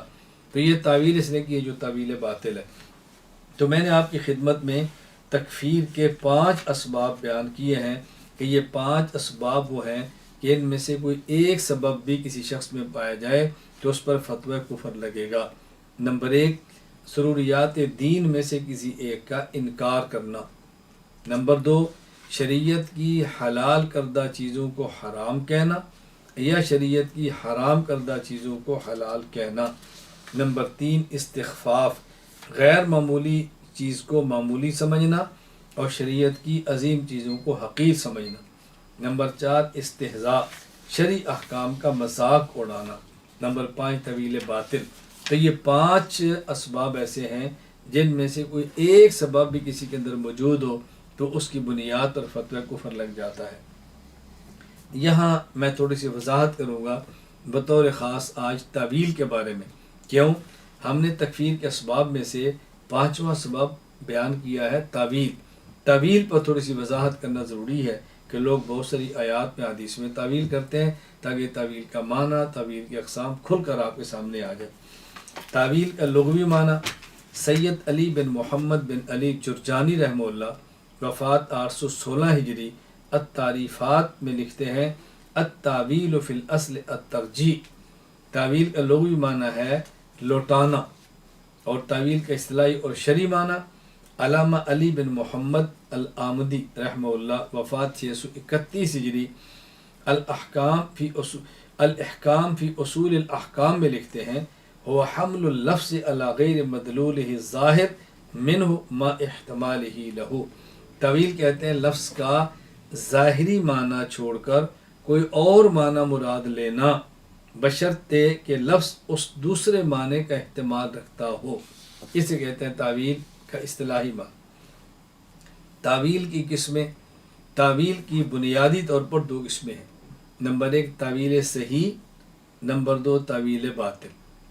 اب تعویل صحیح کیا ہے، تعویل باطل کیا ہے، اس پر بات کرتے ہیں۔ نمبر 1 تعویل صحیح، کسی نص کا ایسا معنی مراد لینا جو دیگر نصوص اور اجماع امت کے خلاف بھی نہ ہو اور نص میں اس معنی کا احتمال بھی ہو۔ بات اچھی طرح سمجھ لیں، کسی نص کا یعنی آیت یا حدیث کا ایسا معنی مراد لینا جو دیگر نصوص اور اجماع امت کے خلاف بھی نہ ہو اور آیت یا حدیث میں اس معنی کا احتمال بھی ہو۔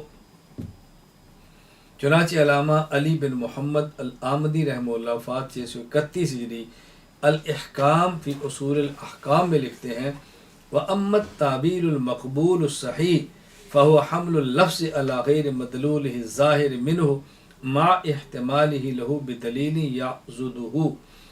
جائز اور مقبول تعویل وہ ہے جس میں لفظ کا ظاہری معنی چھوڑ کر دوسرا ایسا معنی مراد لیا جائے جس معنی کے لفظ احتمال بھی رکھتا ہو اور اس معنی کی تائید کوئی دلیل بھی کرتی ہو، اس معنی کی تائید پر کوئی دلیل بھی موجود۔ سید علی بن محمد بن علی الجرجانی رحمہ اللہ وفات 816 ہجری التعریفات میں لکھتے ہیں صرف اللفظ عن معناه الظاہر الى معنی يحتمله اذا كان المحتمل الذي يراه موافقا للکتاب والسنہ۔ لفظ کا ظاہری معنی اور مفہوم مراد لینے کی بجائے ایسا معنی مراد لینا جس کے لفظ احتمال بھی رکھتا ہو اور یہ دوسرا محتمل معنی قرآن و سنت کے موافق بھی ہو۔ اس کی مثال اس کی مثال سید علی بن محمد بن علی جرجانی رحمہ اللہ 816 ہجرت تعریفات میں دیتے ہیں، قرآن کریم کے اندر ہے یخرج الحی من المیت، اللہ تعالیٰ زندہ کو مردہ سے پیدا کرتے ہیں۔ اللہ اکبر۔ فرمائے الحی، زندہ سے مراد لیں پرندہ، اور میت سے مراد لیں انڈا۔ اللہ تعالیٰ انڈا سے پرندے کو پیدا فرماتے ہیں۔ کہا یہ تفسیر ہے، کیونکہ انڈا تو مردہ ہوتا ہے اور پرندہ زندہ ہوتا ہے، لیکن اگر الحی سے مراد لیں مومن اور میت سے مراد لیں کافر، معنی یہ ہو کہ کافر کے گھر میں مومن پیدا ہوتا ہے، یا الحی سے مراد لیں عالم اور میت سے مراد لیں جاہل، کہ اللہ تعالیٰ جاہل سے عالم کو پیدا فرماتے ہیں، تو فرمایا یہ تعویل ہے۔ یعنی الحی کا معنی زندہ، اور الحی کا معنی الحی، اس سے مراد زندہ یعنی پرندہ، اور میت سے مراد مردہ یعنی انڈا۔ اللہ تعالیٰ انڈے سے زندہ پرندہ پیدا فرماتے ہیں، کہا تو تفسیر ہے۔ اور اس کا دوسرا معنی جو محتمل ہے وہ تعویل ہے۔ وہ کیا؟ اللہ تعالیٰ کافر سے مومن کو پیدا کر دیتے ہیں، اللہ تعالیٰ جاہل سے عالم کو پیدا فرما دیتے ہیں۔ فرمایا کہ یہ تعویل ہے۔ اب ظاہر ہے قرآن و سنت کے خلاف بھی نہیں، اس میں کوئی حرج کی بات بھی نہیں۔ میں مزید آگے مثال ہے وہاں بات کر دوں گا۔ نمبر 2، تعویل باطل۔ تعویل باطل کا معنی نص کا ایسا معنی مراد لینا، آیت یا حدیث کا وہ معنی مراد لینا جو دیگر آیات یا احادیث نصوص کے خلاف ہو، اللہ یا اجماع امت کے خلاف ہو، اور نص اس معنی کا احتمال بھی نہ رکھے، یہ باطل ہے اور یہ ناجائز ہے۔ اس کی مثال حضرت شاہ ولی اللہ احمد بن عبد الرحیم بن وجیہ الدین محدث دہلوی رحمہ اللہ، وفات 1176 ہجری، المصوّع شرح الموطا کے اندر تحریر فرماتے ہیں وَتَأْوِيلٌ يُصَادِمُ مَا ثَبَتَ بِقَاطِعٍ فَذَلِكَ الزَّنْدَقَةُ، وہ تعویل، ایسی تعویل جو کسی ایسے عقیدے یا مسئلے کے خلاف ہو جو دلیل قطعی سے ثابت ہے، ایسی تعویل زندقہ اور کفر ہے۔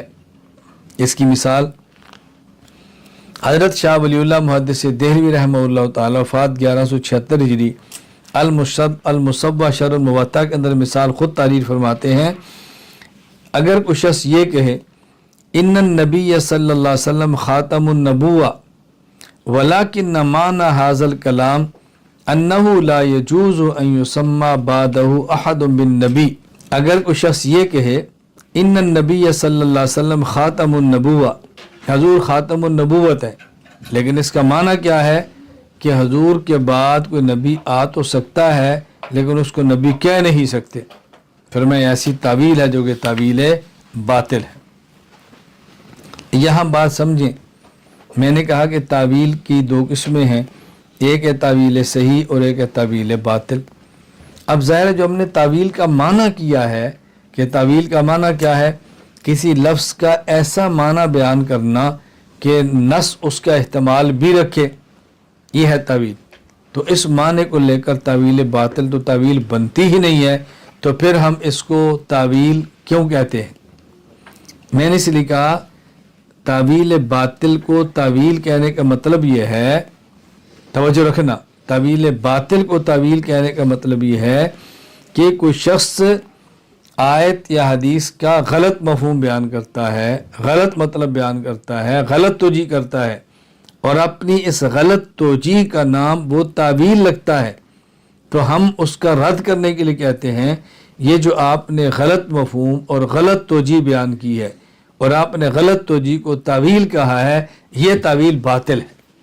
یہ معنی ہے تعویل باطل کو ہم تعویل کی قسم شمار کرتے ہیں۔ جس طرح حدیث موضوع کو حدیث کہتے ہیں، کیا مطلب؟ کوئی شخص من گھڑت بات کہتا ہے اور اس من گھڑت بات کو حدیث کا نام دیتا ہے، تو ہم کہتے ہیں جو من گھڑت جس کو آپ نے حدیث کہا، یہ حدیث موضوع یعنی من گھڑت ہے۔ تو جس طرح حدیث موضوع کو حدیث کہنا، اسی طرح تعویل باطل کو تعویل کہنا ہے۔ اچھی طرح بات ذہن نشین فرما دیں۔ شرائط تعویل، میں نے کہا تعویل کا معنی، نمبر 2 تعویل کی قسمیں، تعویل صحیح اور تعویل باطل۔ اب اس پہ بات کرتے ہیں کہ تعویل کی شرائط کیا ہے، یعنی کب تعویل کر سکتے ہیں، کب تعویل نہیں کر سکتے۔ شرائط تعویل: نمبر 1، لغوی اور ظاہری معنی مراد لینا متعذر ہو، یعنی کسی بھی آیت یا حدیث میں تعویل اس وقت کریں گے کہ جب اس آیت یا حدیث میں جو لفظ نظر آ رہا ہے اس لفظ کا ظاہری معنی مراد لینا لغتاً بھی ممکن نہ ہو اور شرعاً بھی ممکن نہ ہو، تب اس وقت تعویل کرنا ضروری ہے۔ مثال، جیسے اللہ تعالیٰ کے لیے قرآن میں لفظ آیا ہے یدن، لفظ آیا ہے عین، لفظ آیا ہے ساقن۔ اب یدن کا معنی کیا ہے؟ ہاتھ۔ تو جہاں قرآن کریم میں اللہ کے لیے لفظ ید آیا ہے وہاں ید کا معنی ہاتھ نہیں کر سکتے۔ قرآن کریم سورہ صاد آیت نمبر 75، قال یا ابلیس ما منعک ان تسجد لما خلقت بیدی استکبرت ام کنت من العالین، کہ ابلیس جس آدم کو میں نے پیدا کیا اپنے ید سے، تو اس کو سجدہ کیوں نہیں کرتا؟ کس چیز نے روک دیا؟ یہاں ید کا معنی ہاتھ نہیں کر سکتے۔ کیوں؟ اس لیے اگر ید کا معنی ہاتھ کریں گے تو ہاتھ عضو ہے، اور عضو ہمیشہ جسم کا ہوتا ہے۔ اللہ تعالیٰ جسم سے پاک ہے۔ جب اللہ جسم سے پاک ہے، اللہ تعالیٰ اعضائے جسم سے بھی پاک ہے۔ اس لیے اب ید کا معنی ہاتھ یہاں نہیں کریں گے، لہٰذا یا ید کا معنی کرتے ہیں قدرت۔ اللہ فرماتے ہیں اے ابلیس، جس آدم کو میں نے اپنے دستے قدرت سے پیدا کیا اس آدم کو سجدہ کرنے سے تو کیوں انکار کرتا ہے؟ جب میں نے حکم دیا تو کون انکار کرنے والا؟ تو یہ ید کا معنی ہاتھ نہیں ہے، بلکہ ید کا معنی دستے قدرت کرتے ہیں۔ یہ قدرت والی تعویل کرتے ہیں، کیونکہ ید کا معنی ہاتھ کرنا یہاں ممکن ہی نہیں۔ اسی طرح سورہ ہود آیت نمبر 37، وَاصْنَعِ الْفُلْكَ بِأَعْيُنِنَا وَوَحْيِنَا وَلَا تُخَاطِبْنِي فِي الَّذِينَ ظَلَمُوا إِنَّهُمْ مُغْرَقُونَ۔ اللہ تعالیٰ نے فرمایا کہ اے نوح، آپ کشتی تیار کرو۔ کیسے؟ بِأَعْيُنِنَا، اعین عین کی جمع ہے۔ اب یہاں عین کا معنی آنکھ نہیں کر سکتے کہ تم کشتی تیار کرو میری آنکھ کے سامنے، نہیں، اس لیے کہ عین کا معنی اگر آنکھ کریں گے تو یہ عضو ہے، عضو جسم کا ہوتا ہے۔ اللہ تعالیٰ جسم سے پاک ہے تو جسم کے اعضاء سے بھی پاک ہے، اس لیے عین کا معنی کیا جاتا ہے حفاظت اور نگرانی۔ اے نوح، تم کشتی ہماری نگرانی میں بناؤ، ہماری حفاظت میں بناؤ، ہم اس کی حفاظت کریں گے۔ اسی طرح قرآن کریم سورۃ القلم آیت نمبر 42، یوم یکشف عن ساق ویدعون الی السجود فلا یستطیعون، یہاں اللہ کا لفظ آیا ساقن۔ اب ساقن کا معنی کیا؟ پنڈلی۔ اللہ کے لیے جب لفظ ساق آئے گا تو اس کا معنی پنڈلی نہیں کر سکتے۔ کیوں؟ اس لیے کہ پنڈلی کا معنی، پنڈلی عضو ہے اور جسم کا ہوتا ہے۔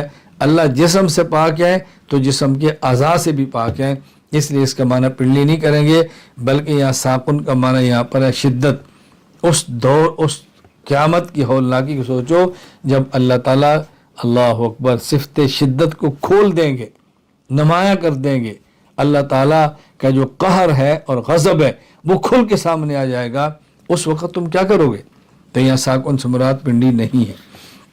علامہ سعد الدین مسعود بن عمر بن عبداللہ تفتزانی رحمہ اللہ وفات 792 ہجری شرح المقاصد فی علم الکلام میں لکھتے ہیں انما یجب التأویل عند تعذر الظاہر، جب ظاہری معنی لینا ممکن نہ ہو تو اس وقت تعویل کرنا آیت میں واجب ہوتی ہے، یعنی اگر تعویل کرنا جائز ہے، ایسی صورت میں تعویل کرنا ضروری ہے، ظاہری معنی مراد لینا جائز ہی نہیں ہوتا۔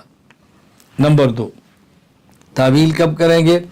جب ظاہری معنی کے خلاف دلیل یقینی موجود ہو، یعنی آیت یا حدیث میں جو لفظ ہے اس لفظ کا جو ظاہری معنی ہے اس کے خلاف دلیل یقینی موجود ہو تو اس وقت تعویل کریں گے، اب تعویل کے بغیر کوئی چارہ نہیں ہے۔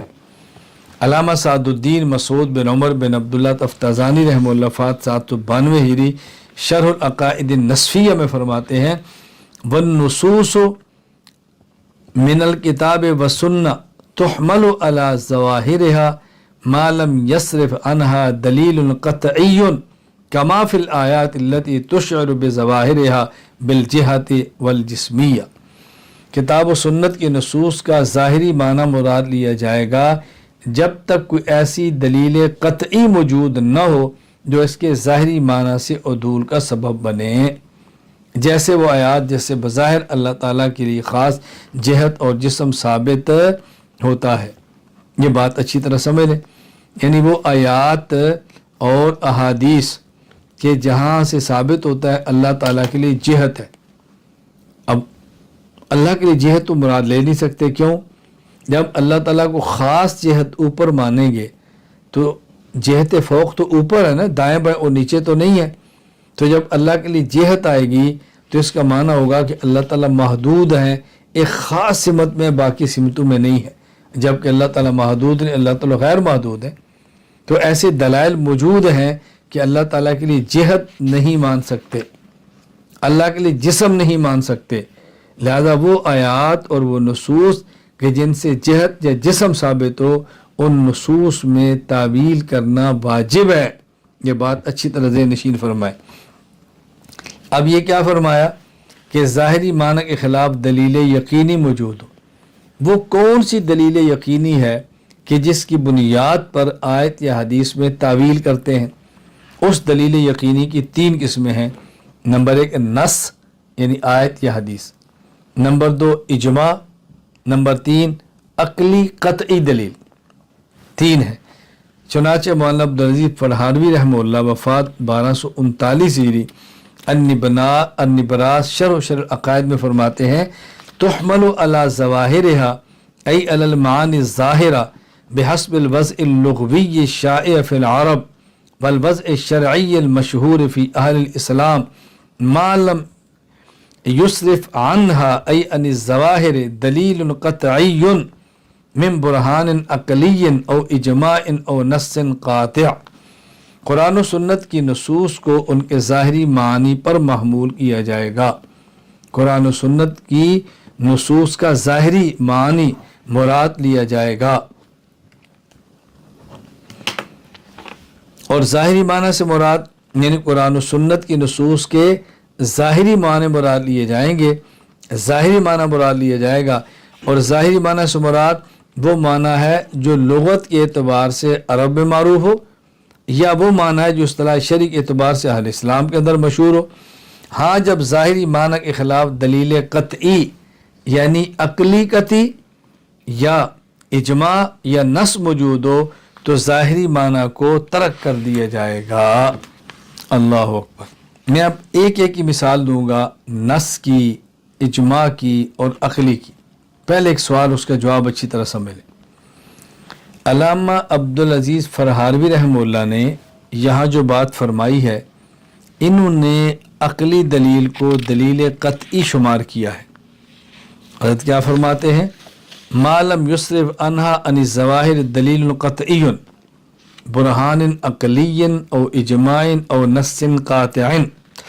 دلیل عقلی کو دلیل قطعی شمار کیا ہے، جبکہ ہم نے اصول عقائد کے شروع میں دلائل قطعیہ 3 بیان کی ہیں۔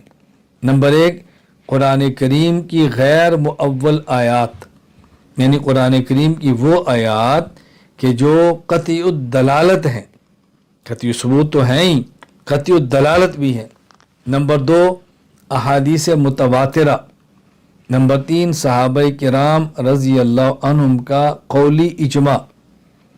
تو اشکال یہ ہے کہ آپ دلائل قطعیہ 3 کہہ رہے ہیں، قرآن کریم کی غیر مؤول آیات، نمبر 2 احادیث متواترہ، نمبر 3 صحابہ کرام کا قولی اجماع، اور علامہ عبدالعزیز فرہانوی رحمہ اللہ تعالی دلائل قطعیہ میں دلیل عقلی کو بھی شامل فرما رہے ہیں۔ جواب اچھی طرح ذہن نشین فرما رہے تاکہ الجھن نہ رہے۔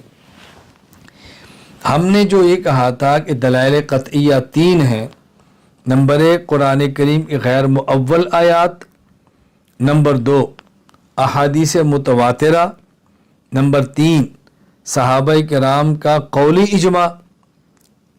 اس کا مطلب یہ تھا اگر اسلام کا کوئی عقیدہ ان دلائل میں سے کسی دلیل سے ثابت ہو جائے تو اس کا ماننا لازم ہے اور اس کا انکار کفر ہے۔ جبکہ کوئی عقیدہ اگر صرف دلیل عقلی سے ثابت ہو اور دلیل نقلی قرآن، حدیث متواتر یا صحابہ کا قولی اجماع اس کا مؤید نہ ہو تو اس کا انکار کفر نہیں ہے۔ اچھی طرح ذہن نشین فرما لیں، ہم نے کہا تھا نا دلائل قطعیہ 3 ہیں، یعنی وہ دلائل جن سے عقیدہ ثابت ہو تو اس کا ماننا لازم اور انکار کفر ہو، وہ دلائل قطعیہ 3 ہیں۔ اگر دلیل عقلی ہو اور اس کی مؤید دلیل نقلی نہ ہو تو اس دلیل سے ثابت شدہ عقیدے کا انکار کفر نہیں ہوتا۔ اچھی طرح بات ذہن نشین فرمائے۔ اور علامہ عبدالعزیز پڑھاڑوی رحمہ اللہ تعالی جو دلیل عقلی کو دلیل قطعی فرما رہے ہیں تو اس کے 2 مطلب ہیں۔ ایک مطلب یہ ہے ایسی دلیل عقلی جس کی مؤید دلیل نقلی بھی ہو، اب یہ دلیل عقلی دلیل قطعی کہلائے گی۔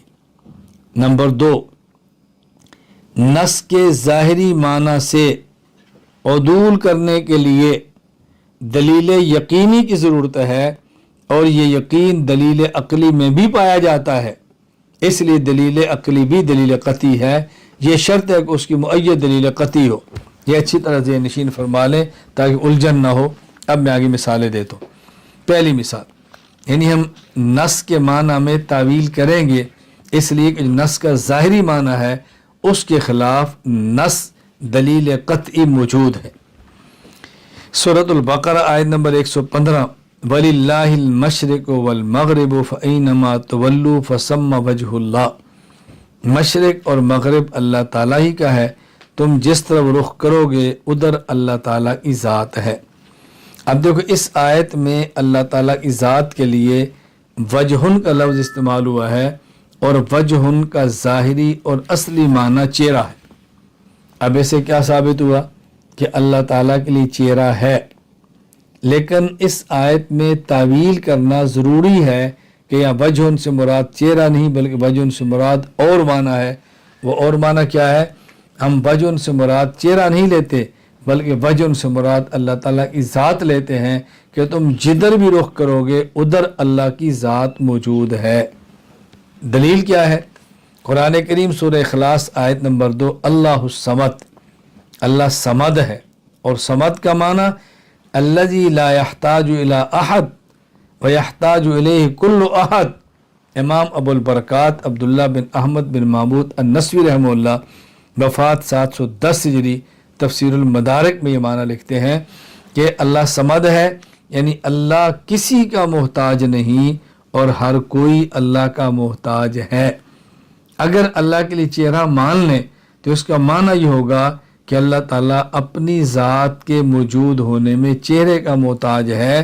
چہرہ ہوگا تو اللہ کامل موجود ہوں گے، چہرہ نہیں ہوگا تو اللہ کامل موجود نہیں ہوں گے۔ جبکہ اللہ تعالیٰ جس طرح اپنے موجود ہونے میں جسم کے محتاج نہیں، دیکھنے میں آنکھ کے محتاج نہیں، سننے میں کان کے محتاج نہیں، اللہ تعالیٰ بولنے میں زبان کے محتاج نہیں، اسی طرح اپنے موجود ہونے میں جسم اپنے چہرے کے محتاج بھی نہیں، تو اللہ تعالیٰ چہرہ اور اعضائے جسم سے بالکل پاک ہیں۔ لہٰذا ہم نے وجہن کا معنی کیا کہ اللہ کی ذات ہر جگہ موجود ہے۔ مجھے اس پر ایک واقعہ یاد آیا، میں نے پہلے بھی سنایا تھا کہ ایک غیر مقلد سے میری گفتگو ہوئی۔ وہ مجھے کہنے لگا کہ آپ کہتے ہیں اللہ تعالیٰ ہر جگہ پر ہے، دلیل کیا ہے؟ میں نے کہا قرآن کریم میں وَلِلَّهِ الْمَشْرِقُ وَالْمَغْرِبُ فَأَيْنَمَا تُوَلُّوا فَثَمَّ وَجْهُ اللَّهِ، تم جدھر بھی رخ کرو ادھر اللہ ہے۔ مجھے کہتا ہے یہاں وجہ اللہ کا معنی اللہ کی ذات نہیں ہے، بلکہ یہاں وجہ اللہ سے مراد ہے اللہ تعالیٰ کا علم، اللہ تعالیٰ کی قدرت۔ میں نے کہا آپ اس کو ترجمہ ہے؟ تو اس نے کہا جی ہے۔ میں نے کہا لاؤ۔ وہ ترجمہ لایا تو غیر مقلد عالم کا ترجمہ تھا۔ میں نے کہا پڑھو کیا ترجمہ کیے؟ اس غیر مقلد عالم نے ترجمہ کیا کہ مشرق اور مغرب اللہ کے لیے ہے، تم جس طرف منہ کرو ادھر منہ اللہ کا۔ میں نے کہا وہ کہہ رہے ہیں جس طرف منہ کرو ادھر منہ اللہ کا، تو مجھے یہ بتاؤ کہ یہ جو منہ ہے یہ قدرت کا ہوتا ہے، علم کا ہوتا ہے، یا بندے کی ذات کا ہوتا ہے؟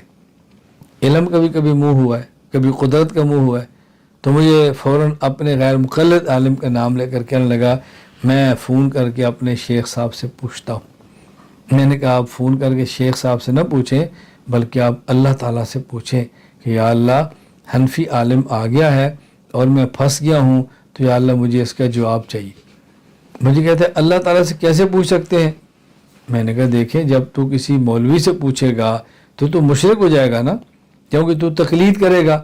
تم تو کہتے ہو کہ امام کی تقلید کرنا شرک ہے، تو جب امام ابو حنیفہ کی تقلید کرنا شرک ہے تو آج کے مولوی سے بات پوچھنا اور آیت کا معنی سمجھ کے تقلید، یہ بھی تو شرک ہوگا نا۔ تو مشرک نہ بن، تو موحد رہ، اللہ سے پوچھ، اللہ سے پوچھ۔ اب اس کا کوئی جواب نہیں تھا۔ میں نے کہا اب تجھے احساس ہوا کہ کس جہالت کے اندھیرے کے اندر آپ رہتے ہو۔ نمبر 2، اجماع کی مثال، یعنی آیت کا ظاہری معنی یا حدیث کا ظاہری معنی چھوڑیں گے، کیوں؟ اس لیے کہ ظاہری معنی کے خلاف امت کا اجماع موجود ہوگا۔ توجہ رکھیں، قرآن کریم سورۃ البقرہ آیت نمبر 28، کیف تکفرون باللہ وکنتم امواتا فاحیاکم ثم یمیتکم ثم یحییکم ثم الیہ ترجعون۔ تم اللہ کا انکار کیسے کرتے ہو حالانکہ تم مردہ تھے، اللہ نے تمہیں زندہ کیا، اللہ پھر تمہیں موت دیں گے، پھر زندہ کریں گے۔ اب اس آیت کے ظاہر سے معلوم ہوتا ہے کہ موتیں بھی دو ہیں اور حیاتیں بھی دو ہیں۔ ایک موت انسان کے دنیا میں آنے سے پہلے اور ایک حیات دنیا میں آنے کے بعد۔ ایک موت دنیا میں آنے کے بعد جو ہم دیکھتے ہیں، اور ایک حیات پھر قیامت کے دن۔ یہ دو موتیں اور دو حیاتیں قرآن کریم میں ہیں۔ اب امت کا اجماع ہے کہ آدمی کو پہلے موت تھی، عدم تھا، پھر یہ دنیا میں آیا تو حیات مل گئی، ایک موت ایک حیات، پھر اس کو موت ملتی ہے تو دوسری موت آ گئی، اس کے بعد پھر اس کو قبر میں حیات ملتی ہے جس سے ثواب اور عذاب ہوتا ہے، تو دیکھیں دو حیاتیں، دو موتیں ہو گئی۔ اس کے بعد پھر انسان پر قبر کے اوپر ایک موت طاری ہو جاتی ہے تو تین ہو گئی، پھر قیامت کو اٹھایا جاتا ہے پھر حیات ہو گئی۔ تو اب قرآن کریم کے اندر تو دو موتیں ہیں اور دو حیاتیں ہیں۔ امت کا اجماع اس کے خلاف ہے۔ اجماع امت سے ثابت ہے کہ نہیں، حیات ایک اور بھی ہے جو تیسری ہے۔ تو اب اگر ہم قرآن کی ظاہری بات کو مانیں تو حیاتیں دو ماننی پڑے گی اور موتیں دو ماننی پڑے گی، اور جب امت کی اجماع کو دیکھیں تو پھر موتیں بھی تین ہوں گی اور حیاتیں بھی تین ہوں گی۔ ایک موت جو پہلے سے بندہ نہیں تھا، پھر حیات دنیا میں مل گئی، پھر اس کی موت آئی، مر گیا، پھر قبر میں اس کو حیات ملی ثواب اور عذاب کے لیے، پھر اس کے اوپر موت آئی، اور پھر قیامت کے دن یہ زندہ ہو جائے گا۔ تو اجماع کبھی بھی کسی غلط بات پہ نہیں ہو سکتا۔ اللہ کے نبی صلی اللہ علیہ وسلم کی حدیث پاک ہے، لن تجتمع امتی علی الضلالہ، میری امت کا اہل حق کا اجماع کبھی گمراہی پر نہیں ہوگا۔ اب آیت میں تعویل کرنے پڑے گی۔ تعویل کیا ہے اچھی طرح سمجھ لیں۔ تعویل یہ ہے، ایک ہے حیات ظاہری اور ایک حیات مخفی۔ ایک وہ حیات ہے جو نظر آ رہی ہے اور ایک وہ حیات ہے جو نظر نہیں آ رہی۔ قرآن کریم نے جن دو حیاتوں کا ذکر کیا ہے، یہ وہ دو حیاتیں ہیں جو نظر آ رہی ہیں۔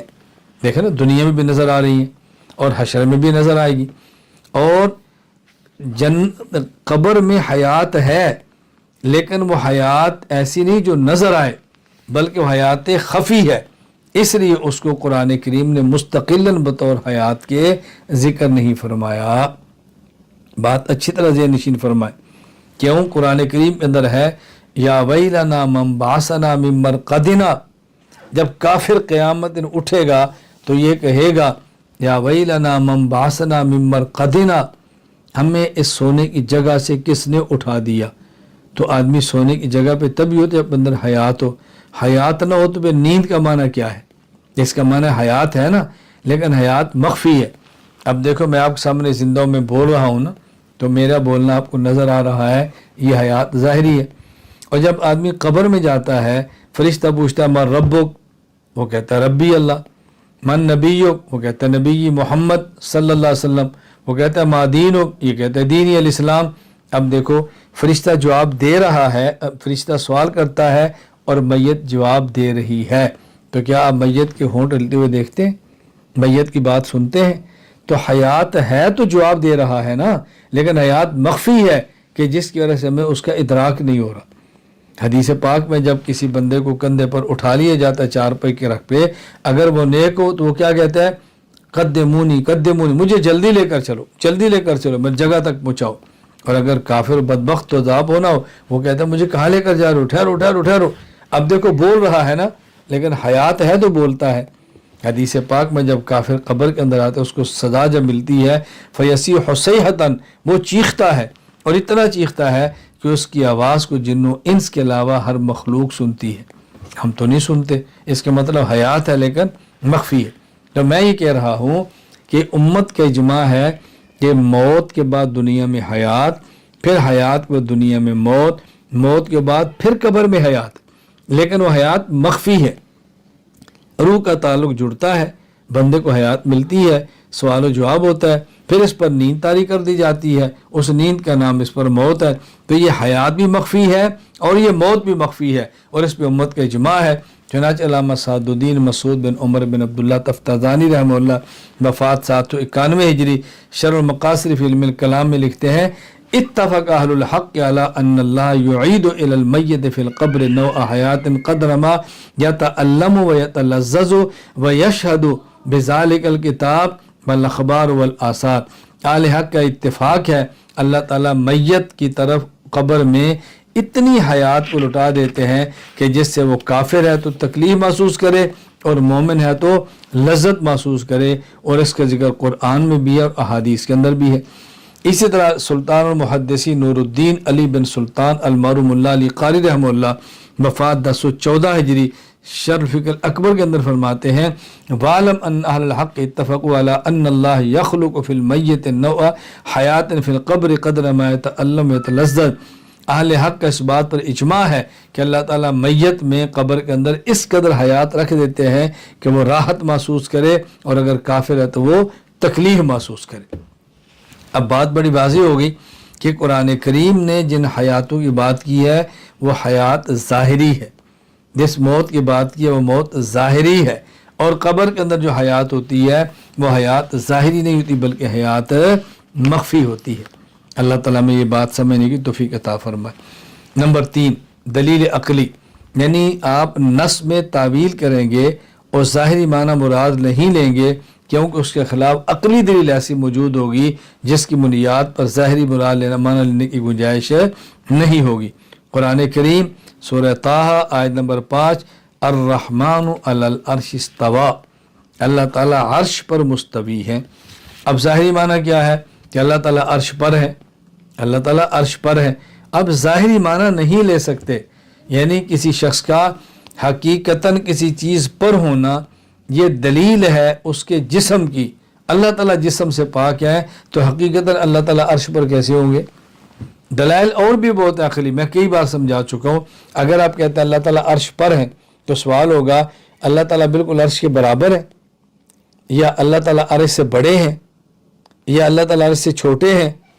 اگر آپ کہتے ہیں جتنا عرش ہے اتنا ہی اللہ ہے، آپ نے اللہ کو محدود مان لیا، اللہ تو غیر محدود ہے۔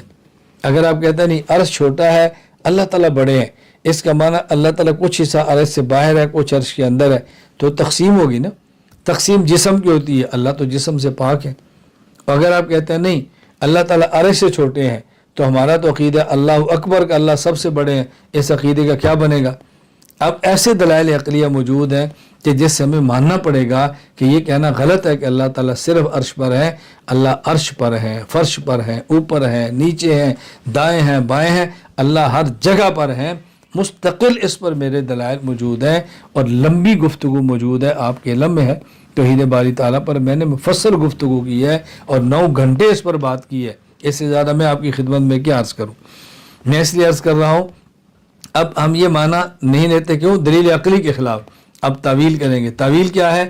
اور تعویل ہم نے امام بخاری فرماتے ہیں، صحیح بخاری میں امام ابو عبداللہ محمد بن اسماعیل بخاری رحمہ اللہ وفات 256 ہجری، صحیح بخاری کتاب التوحید، باب وکان عرش الماء، فرماتے ہیں وقال مجاہد استوى اعلیٰ علی العرش، اللہ تعالیٰ عرش پر ہے یعنی اللہ عرش پر غالب ہے، یہ نہیں کہ اللہ تعالیٰ عرش پر ہے، نہ، اللہ تعالیٰ عرش پر غالب ہے۔ اب بات سمجھے، میں نے شروع میں بھی کہا تھا کہ نص کا ظاہری معنی نہیں لیں گے، اس ظاہری کے خلاف دلیل عقلی ہوگی۔ اب لوگ کہیں گے تم نے عقلی دلیل پر قرآن میں تبدیلی کر دی، عقلی دلیل پر قرآن میں تعویل کر دی۔ میں کہتا ہوں بات سمجھو، دلیل عقلی سے مراد وہ دلیل عقلی ہے کہ جس کی پشت پہ دلیل نقلی موجود ہو، جس کی پشت پہ دلیل نقلی ہو، یعنی وہ دلیل عقلی جس کی مؤید دلیل نقلی ہو، اور دلیل نقلی ایک نہیں، دلائل موجود ہیں۔ وَلِلَّهِ الْمَشْرِقُ وَالْمَغْرِبُ فَأَيْنَمَا تُوَلُّوا فَثَمَّ وَجْهُ اللَّهِ، مشرق اور مغرب اللہ کا، تم جدھر رخ کرو ادھر اللہ، یہ دلیل نقلی موجود ہے۔ ما یکون من نجوى ثلاثة الا ورابعهم ولا خمسة الا وسادسهم ولا ادنى من ذلك ولا اکثر الا هو معهم، تم تین ہو تو چوتھا اللہ، پانچ ہو تو چھٹا اللہ، تم کم ہو یا زیادہ اللہ تمہارے ساتھ ہے۔ نحن اقرب الیہ من حبل الورید، اللہ تمہاری شاہ رگ سے بھی زیادہ قریب ہے۔ تو کتنے دلائل نقلی دلائل عقلی کی پشت پر موجود ہیں، صرف دلیل عقلی مراد نہیں۔ بات اچھی طرح ذہن نشین فرما لیں۔ نمبر 3، بات یہ چل رہی تھی کہ ہم کسی لفظ میں تعویل کب کریں گے۔ نمبر 1، جب اس کا ظاہری معنی مراد لینا ممکن نہ ہو۔ نمبر 2، جب ظاہری معنی کے خلاف دلیل یقینی موجود ہو۔ نمبر 3، اس وقت تعویل کریں گے کہ جب لفظ میں اس معنی کی جو ہم تعویل کر رہے ہیں اس کا احتمال بھی ہو۔ اگر اس کا احتمال ہو ہی نہ تو پھر تعویل کیسے کریں گے؟ چنانچہ علامہ علی بن محمد علامدی رحمہ اللہ وفات 631 ہجری الاحکام فی اصول الاحکام میں لکھتے ہیں، وَأَمَّا التَّأْوِيلُ الْمَقْبُولُ الصَّحِيحُ، صحیح اور قابل قبول تعویل کون سی ہے؟ هو حمل اللفظ على غیر مدلول الظاہر منہ ما احتمال له بدلیل یعصده، لفظ کا ظاہری معنی چھوڑ کر ایسا معنی مراد لینا کہ جس معنی کی تائید دلیل پر سے بھی ہو اور لفظ کے اندر اس دوسرے معنی کا احتمال موجود بھی ہو۔ یہ مثال میں نے پہلے بھی دی ہے، قرآن کریم کے اندر ہے یخرج الحی من المیت۔ سید علی بن محمد بن علی جرجانی رحمہ اللہ وفات 816 ہجری التعریفات میں لکھتے ہیں، اللہ تعالیٰ زندہ کو پیدا فرماتے ہیں مردہ سے۔ زندہ سے مراد پرندہ، مردہ سے مراد انڈا۔ اللہ مردہ انڈا سے زندہ پرندہ پیدا فرماتے ہیں۔ اگر یہ معنی کریں گے تو کہیں گے قرآن کی تفسیر ہے، اور اگر یہ معنی کریں گے اللہ تعالیٰ کافر کے گھر مومن کو پیدا کرتے، ماں کافرہ ہے اور بیٹا مومن ہے، باپ کافر ہے بیٹا مومن ہے۔ اللہ تعالیٰ جاہل کے گھر عالم کو پیدا کرتے ہیں، اگر یہ معنی کریں گے تو تعویل ہے۔ اب یہ تعویل جائز ہے، کیوں جائز ہے؟ اس لیے کہ قرآن کریم میں دوسرے مقامات پہ مومن کو حی اور کافر کو میت فرمایا ہے۔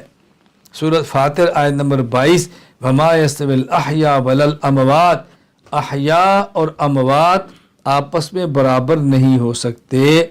احیاء اموات سے مراد کیا ہے؟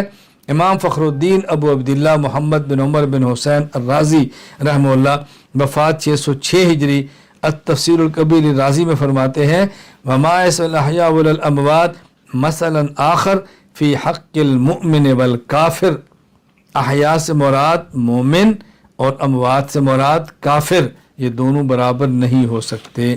اسی طرح حدیث پاک صحیح بخاری میں ہے، امام ابو عبداللہ محمد بن اسماعیل بخاری رحمہ اللہ وفات 256 ہجری صحیح بخاری کتاب الدعوات باب فضل ذکر اللہ عز و جل حدیث نقل کرتے ہیں، حضرت ابو موسیٰ اشعری رضی اللہ عنہ فرماتے ہیں رسول اکرم صلی اللہ علیہ وسلم فرمایا، مثل الذی یذکر ربہ والذی لا یذکر ربہ مثل الحی والمیت، ذکر کرنے والا ایسے جیسے زندہ ہے اور ذکر نہ کرنے والا ایسے جیسے مردہ ہے۔ توجہ رکھنا، یا ذکر کرنے والے کو زندہ فرمایا، اور قرآن کریم سورۃ النحل آیت نمبر 43 فَاسْأَلُوا أَهْلَ الذِّكْرِ إِن كُنتُمْ لَا تَعْلَمُونَ، یہاں اہل علم کو اہل ذکر فرمایا۔ حدیث میں زندہ ذاکر اور مردہ ذکر نہ کرنے والا، اور قرآن کریم میں ذکر والا کس کو فرمایا؟ علم والے کو۔ تو معلوم ہوا کہ علم والے کو زندہ کہتے ہیں اور علم نہ رکھنے والے کو مردہ کہتے ہیں. تو یہ تو نص سے ثابت ہے. اس لیے اگر حی کا معنی کریں گے عالم اور میت کا معنی کریں گے جاہل تو یہ تعویل ہے کہ اللہ تعالیٰ جس طرح پرندے کو انڈے سے پیدا فرماتے ہیں کافر کے گھر مومن پیدا فرما دیتے ہیں اور جاہل کے گھر اللہ تعالیٰ عالم پیدا فرما دیتے ہیں. آپ علماء کرام موجود ہیں, آپ میری درد بری نصیحت یاد رکھ لیں. اگر کوئی شخص عالم ہوگا اور اہل علم کی عزت نہیں کرے گا اس کے گھر عالم پیدا نہیں ہوں گے, اور اگر عالم نہیں ہوگا اور اہل علم کی عزت اور قدر کرے گا اللہ اس کے گھر میں علماء پیدا فرما دیں گے. نمبر 4, مؤول اہل ہو, یعنی تعویل وہ شخص کرے جس کے اندر تعویل کی اہلیت بھی ہو. اگر تعویل کی اہلیت نہ ہو تو تعویل نہیں کر سکتا. اور علامہ علی بن محمد آمدی رحمہ اللہ فات 631 ہجری الاحکام فی اصول الاحکام میں فرماتے ہیں بشروطہ ان یکون الناظر المتأول اہلا لذالک, اور تعویل کی شرائط میں سے ایک شرط یہ ہے کہ تعویل کرنے والا تعویل کا اہل بھی ہو. اور اہل تعویل کون ہو سکتا ہے؟ اہل تعویل وہ ہے کہ جو 15 علوم جانتا ہو. اگر 15 علوم سے واقف نہ ہو یہ اہل تعویل نہیں ہے. 15 علوم کون سے ہیں؟ نمبر 1 لغت, نمبر 2 نحو, نمبر 3 صرف, نمبر 4 اشتقاق, نمبر 5 معانی, نمبر 6 بیان, نمبر 7 بدیع, نمبر 8 قراءت, نمبر 9 عقائد, نمبر 10 اصول فقہ, نمبر 11 اسباب نزول, نمبر 12 ناسخ منسوخ, نمبر 13 فقہ, نمبر 14 احادیث, اور نمبر 15 علم لدنی. 15 علوم ہوں پھر قرآن کریم کی تعویل کرے. ہر بندہ اٹھ کر قرآن کریم میں تعویل اور تفسیر نہ شروع کر دے. نمبر 5 تعویل ضروریات دین میں نہ ہو, یعنی تعویل وہاں نہ کرے کہ جو ضروریات دین یعنی بنیادی عقائد میں تعویل نہ کریں. بنیادی عقائد اور احکام جو تقریباً ہر بندے کے علم میں ہے وہاں تعویل کی کوئی گنجائش نہیں. خاتم المحدثین علامہ محمد انور شاہ کشمیری رحمہ اللہ وفات 1352 ہجری اکفار الملحدین میں لکھتے ہیں ان التصرف فی ضروریات الدین والتعویل فیہا وتحویلہا الی غیر ما کانت علیہ واخراجہا عن صورت ما تواترت علیہ کفر. ضروریات دین میں بے جا تصرف کرنا, ان کی تعویل کرنا, ان کا غلط معنی بیان کر کے اس کی صورت بگاڑنا اور اس کا جو مطلب امت تواتر سے سمجھتی چلی آ رہی ہے اسے ختم کرنا کفر ہے. اس کی مثال میں پہلے بھی دے سکتا ہوں. جس طرح رسول اکرم صلی اللہ علیہ وسلم خاتم النبیین ہے, مرزا قادیانی خاتم النبیین کا معنی یہ بیان کرتا ہے کہ حضور خاتم النبیین ہیں, یعنی آپ مہر لگانے والے ہیں, امتی آپ کی مہر نبوت لگتی جائے گی اور نبی بنتا جائے گا, تو یہ کفر ہے. یہ خاتم النبیین کا معنی یہ کرنا کہ آپ کے بعد نبی نہیں, نبی کا ذل آ سکتا ہے جو نبی ہوگا, نبی نہیں بروزی آ سکتا ہے جو نبی ہوگا. یہ سب وہ تعویلات ہیں جو کفر کے درجے میں ہیں. اللہ تعالیٰ ہمیں بات سمجھنے کی توفیق عطا فرمائے. وآخر دعوانا ان الحمد للہ رب العالمین.